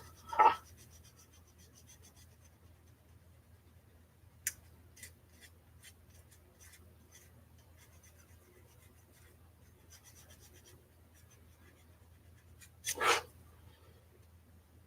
Bevel, bevel, bevel.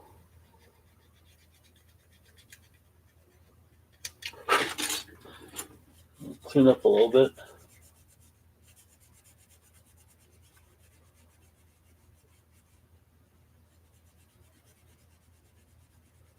So I had a question if I've ever tried mission model paints. No, I have not tried mission model paints. I hear good things about them, but I usually use a Japanese brand called Finishers as my main paint colors, and a lot of Mr. Color. Most of my paints are Mr. Color because I've gotten used to them. I've also found that a lot of the after paint products, such as the Mark Setter and all the other stuff, is pretty damn strong. So if I use that over some of the other paints, even if I use it over finishers or even some of the Alclad lacquers, the stuff will eat the crap out of them. So I tend to stick with one brand of paint just for the sake of, I know how that works. There's another friend of mine that uses from a Taiwan company called Model or Model paints. He loves them. He rants and raves. He's going to bring me a bottle of black just to try out how black that black is. So that's one of those things that, us modelers really like is, a really black, shiny, glossy black. And it's one of those things that's really hard to achieve just in paint alone. So right now I have these edges beveled, and this is ready, in comparison with this piece. Once I have the, you see the edges are a little sharper here versus, the edges are kind of, beveled here. So this should look fairly decent once I prime it up, or it could just look like a piece of crap after, all the mistakes I've made through it. I think I still have some scratches from when I used the bevel tool that I need to kind of buff out. And hopefully I don't over buff this and remove the scribe lines. That's one thing that you have to worry about when you're scribing it. You don't want to scribe too deep, but you don't want to scribe light enough that when you're doing cleanup sanding, you remove all those lines. And you also don't want to do, shallow enough scribe lines that when you do paint over it with the several layers of paint, it doesn't completely fill in those lines. A trick to do is to lightly go over those scribe lines each paint session so that you remove that excess paint, and then each layer will build upon that and won't fill in the scribe panel lines. This works the same for natural panel lines in any Bandai kit or any plastic kit. Sometimes you have to kind of rescribe that after you paint. So with that, it's 11 Pacific time. Thanks for watching, guys. I'm gonna try to do this more often, maybe grab some more people and not be as last minute as I am today, and try to plan something out. Who knows? But thanks for watching, guys. And Josh was asking what grits of sandpaper I'm using. These are all the grits I'm using. 60. This doesn't really have a label. It just says coarse, and this says fine. So these are sanding sticks bought from a hobby shop. The rest of these are from, Vista paint stores or anywhere you find paint products, and these are just sponges with different grits. So that's a 320, that's really high. 60, that's pretty low. Low. The problem with sanding sponges is they bend. So if you're trying to get a sharp edge, you will remove the sharp edge with this sponge. Now, if you're a curved surface, this is beautiful. So if I'm sanding the shoulders, this is perfect because I'm not going to create a sharp edge when I'm sanding like this with a sanding stick. Even the sanding sticks have some give and will bevel and round out your edges. If you absolutely want a very, very sharp edge, buy a bunch of these. These are metal files. They don't bend. And if they do, they're cheap and they'll probably break and shrapnel will get everywhere. But this is great for getting really, really sharp edges. Now, you can also go to Home Depot and buy a big file and get those, big, sharp edges by using something like this. And, this is not going to bend. So there's your lesson in sandpaper. Last minute lesson. So thanks for watching, guys. And I will, post up again eventually. So catch you guys later.